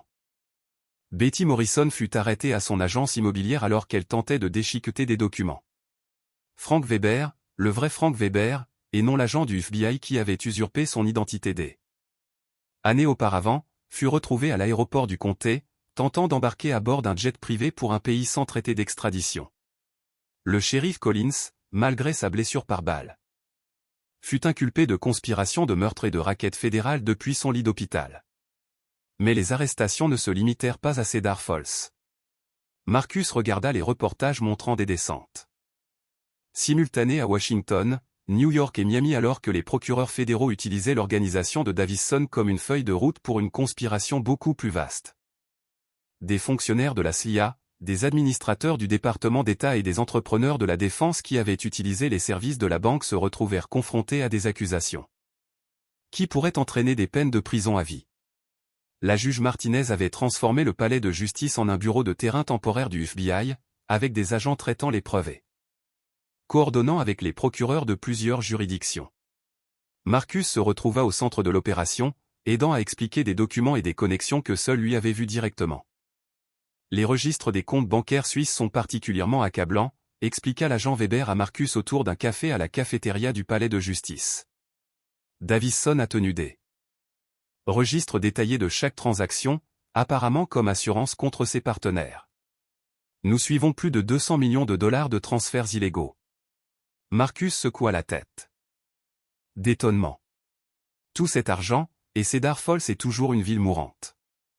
C'est parce que l'argent n'est jamais resté ici. Il a été blanchi par la banque et transféré à l'étranger en quelques heures. L'économie locale n'en a jamais bénéficié. Sarah Kellerman apparut dans l'embrasure de la cafétéria, l'air fatigué mais soulagé pour la première fois depuis que Marcus l'avait rencontrée. Elle avait passé la matinée à être interrogée par des agents fédéraux, enfin capables de raconter toute l'histoire de sa quête de 20 ans pour comprendre la mort de son père. « Comment vous portez-vous » demanda Marcus alors qu'elle les rejoignait à table. « Mieux que je ne l'espérais. C'est étrange. J'ai passé tant d'années à me demander ce qui était réellement arrivé à mon père, portant en moi une colère et une suspicion qui affectaient toutes mes relations. Apprendre la vérité a été douloureux, mais c'était aussi libérateur. Je peux enfin avancer au lieu d'être piégé par le passé. Robert Kellerman avait été libéré de la protection des témoins et séjournait dans un hôtel sécurisé tandis que les marshals fédéraux évaluaient les menaces continues pour sa sécurité. Les retrouvailles avec sa fille avaient été émouvantes mais compliquées, 20 ans de séparation ayant créé un fossé qui prendrait du temps à combler. « Il veut vous voir », dit Sarah à Marcus. « Pour vous remercier personnellement de ce que vous avez fait. » Marcus n'était pas sûr de mériter des remerciements. Son enquête avait été motivée plus par la curiosité et une détermination obstinée que par un noble désir de justice. Mais le sourire de Sarah suggérait que ses motivations importaient moins que ses résultats. « Il y a autre chose » dit l'agent Weber, sortant un épais dossier. « Les fonds récupérés vont être substantiels. Entre les comptes suisses, les sociétés écrans nationales et les avoirs saisis, nous envisageons de récupérer la majeure partie de ce qui a été volé au fil des ans. Qu'est-ce qu'il en advient? La loi fédérale exige que les fonds volés soient restitués à leurs propriétaires légitimes ou à leurs héritiers. Les registres des clients de la banque de 1987 sont remarquablement complets, dit Weber à Sarah. Grâce à la minutie de votre père, la plupart des familles qui ont perdu de l'argent seront entièrement indemnisées, avec les intérêts. Marcus pensa à l'impact économique du retour de millions de dollars à des personnes qui avaient abandonné tout espoir de revoir un jour leurs économies. Des familles qui avaient lutté pendant des décennies parce que leurs économies avaient disparu se retrouveraient soudainement en sécurité financière. Et le bâtiment de la banque lui-même? Demanda Marcus. L'agent Weber sourit. Officiellement, il est toujours à vous. Vous l'avez acheté légalement, et votre propriété n'est pas affectée par ce qui s'y est passé. La question est de savoir si vous voulez le garder. Marcus regarda par la fenêtre le vieux bâtiment de briques qui avait déclenché toute cette aventure. La porte du coffre-fort cassé avait été réparée. Le sang nettoyait des sols en marbre, mais le bâtiment semblait encore lourd d'histoire et de secrets. J'y ai réfléchi, dit Marcus. Sarah, que penseriez-vous d'en faire un centre communautaire? Un endroit où les gens peuvent apprendre la littératie financière, peut-être obtenir de l'aide pour démarrer de petites entreprises. Les yeux de Sarah s'illuminèrent. Un moyen d'honorer les personnes qui ont été blessées par ce qui s'est passé ici. Quelque chose comme ça. L'agent Weber hocha la tête d'un air approbateur. Le gouvernement fédéral pourrait être intéressé à financer un tel projet. Les initiatives de reconstruction communautaire bénéficient d'un examen prioritaire, surtout dans des cas comme celui-ci. Alors qu'il parlait des possibilités d'avenir du bâtiment, Marcus réalisa que son plan initial de trouver un abri temporaire avait évolué vers quelque chose de beaucoup plus grand. Il était accidentellement devenu une partie de l'histoire de Cedar Falls, lié à son passé et responsable de contribuer à façonner son avenir. L'enseigne restaurée de la banque qui était restée de travers pendant 20 ans était en train d'être redressée par des ouvriers alors qu'ils regardaient. Bientôt, elle lirait « Centre communautaire de Cedar Falls » au lieu de « First National Bank », marquant la transformation d'un symbole de corruption en quelque chose qui pourrait réellement aider les gens. Il y a une dernière chose, dit Sarah doucement. Mon père veut rester à Cedar Falls. Après 20 ans d'absence, il dit que c'est toujours chez lui. Marcus comprit ce sentiment. Malgré tout ce qui s'était passé, malgré le danger, la peur et l'incertitude, Cedar Falls lui semblait aussi chez lui. 6 mois plus tard, Marcus se tenait dans le hall rénové de ce qui était maintenant le centre communautaire de Cedar Falls, regardant Sarah donner un cours d'éducation financière à un groupe d'adolescents qui apprenaient à équilibrer leur premier compte courant. Les sols en marbre brillaient sous un nouvel éclairage, et les anciens guichets des caissiers avaient été convertis en comptoirs d'information où les habitants pouvaient obtenir de l'aide pour tout, des prêts aux petites entreprises aux demandes d'aide financière pour les études. La transformation n'avait pas été facile. Le financement fédéral avait couvert les rénovations de base, mais transformer une banque défunte en un centre communautaire fonctionnel avait nécessité d'innombrables heures de travail bénévole et une planification minutieuse. Marcus s'était jeté dans le projet avec la même détermination qui l'avait poussé à ouvrir le coffre-fort, apprenant la menuiserie et l'électricité aux côtés d'anciens résidents qu'il avait d'abord regardés avec suspicion. Robert Kellerman travaillait à l'accueil 3 jours par semaine, aidant les gens à naviguer dans le dédale des demandes d'indemnisation fédérale liées au scandale bancaire. Ses 20 ans sous protection des témoins l'avaient vieilli, mais le retour à Cedar Falls et la reconnexion avec sa fille lui avaient redonné une partie de la vitalité que Marcus reconnaissait sur les vieilles photographies. Les Anderson reviennent de Floride le mois prochain, dit Kellerman à Marcus alors qu'il traversait le nouveau laboratoire informatique du centre. Leur chèque d'indemnisation a suffi à racheter leur ancienne maison et il leur reste encore de l'argent pour la retraite. Et Agnès? Revient-elle de Californie? Elle y pense. Son arthrite s'est améliorée avec le climat plus chaud, mais les jardins d'ici lui manquent. Sarah essaie de la convaincre que nous pourrions avoir besoin d'aide pour le nouveau projet de jardin communautaire. À travers les fenêtres, Marcus pouvait voir l'équipe de construction travaillant sur le jardin communautaire qui occuperait l'espace de l'ancien parking de la banque. La conception comprenait des plates-bandes surélevées pour les jardiniers âgés, des chemins accessibles aux fauteuils roulants et une serre où les résidents pourraient faire pousser des plantes toute l'année. Le son des rires d'enfants attira l'attention de Marcus vers l'ancien sous-sol du bâtiment, qui avait été converti en centre de jeunesse. L'espace où il s'était caché des hommes de Davison abritait maintenant des programmes après l'école, des séances de tutorat et une petite bibliothèque où les enfants pouvaient faire leurs devoirs pendant que leurs parents suivaient des cours du soir à l'étage. Une pièce pour vos pensées, demanda Sarah, rejoignant Marcus près de la fenêtre. Elle avait pris un congé de la bibliothèque pour aider à gérer le centre communautaire, bien qu'elle prévoyait de reprendre son ancien poste une fois le centre entièrement opérationnel. Je pensais juste à quel point cet endroit est différent maintenant, dit Marcus. Il y a 6 mois, il était rempli de secrets et d'ombre. Maintenant, il est rempli d'espoir. Sarah sourit, suivant son regard vers la construction du jardin. Mon père dit que le bâtiment est plus léger maintenant. comme si un poids lui avait été retiré. Et vous? Des regrets sur la tournure des événements? Sarah considéra sérieusement la question. J'ai passé 20 ans à me demander ce qui était réellement arrivé à mon père, portant en moi une colère et une suspicion qui affectaient toutes mes relations. Apprendre la vérité a été douloureux, mais c'était aussi libérateur. Je peux enfin avancer au lieu d'être piégé par le passé. La porte d'entrée tinta alors que l'agent Weber entrait, portant un dossier que Marcus reconnut comme le type utilisé pour les affaires officielles du FBI. Weber était resté à Cedar Falls en tant qu'agent de liaison entre les procureurs fédéraux et les efforts d'indemnisation en cours, bien que des rumeurs suggèrent qu'il appréciait en fait la vie de petite ville plus qu'il ne l'avait espéré. Bonne nouvelle, annonça Weber, les rejoignant près de la fenêtre. Le dernier des comptes suisses de Davison a été localisé et gelé. Le total récupéré s'élève maintenant à plus de 300 millions de dollars. Marcus siffla doucement. C'est plus que ce que nous pensions avoir été volé. Intérêt et gain d'investissement sur 20 ans, expliqua Weber. Davison était bien des choses, mais c'était un excellent gestionnaire de fonds. Les familles qui ont perdu leurs économies vont recevoir beaucoup plus que ce qu'elles avaient initialement déposé. Que advient de l'argent qui ne peut pas être restitué? Demanda Sarah. Certains des déposants originaux sont morts, et leurs familles ont déménagé. Les fonds non réclamés vont dans un fonds fiduciaire de développement communautaire, dit Weber. Cedar Falls disposera de ressources pour l'amélioration des infrastructures, les programmes d'éducation et le développement économique pendant des décennies.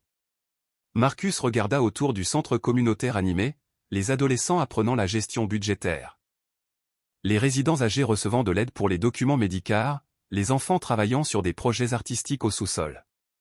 Le bâtiment qui avait autrefois été un monument à la corruption était devenu un symbole de renouveau et d'espoir. Son téléphone vibra avec un message texte d'un numéro inconnu, vu le reportage sur Cedar Falls. Fier de ce que vous avez accompli. M. Marcus sourit, reconnaissant le message comme venant de Martha, son ancienne partenaire commerciale, dont la trahison l'avait mis sur le chemin de randonnée qu'il avait mené à Cedar Falls. Sa start-up avait échoué 6 mois auparavant, et selon des amis communs, elle travaillait maintenant comme développeur junior pour une autre entreprise. Aucun regret, demanda Sarah, remarquant son expression. Marcus regarda le centre communautaire une dernière fois, puis Sarah, dont le sourire portait la promesse d'un avenir qu'ils construisaient ensemble. Aucun du tout, dit-il, glissant le premier bordereau de dépôt du programme d'épargne communautaire rouvert dans l'ancien coffre-fort, qui servait maintenant de capsule temporelle pour que les générations futures le découvrent. Dehors, l'enseigne restaurée lisait « Centre communautaire de Cedar Falls, construire l'espoir depuis 2025 ». Et en dessous, des enfants jouaient dans des jardins où des secrets avaient autrefois été enfouis.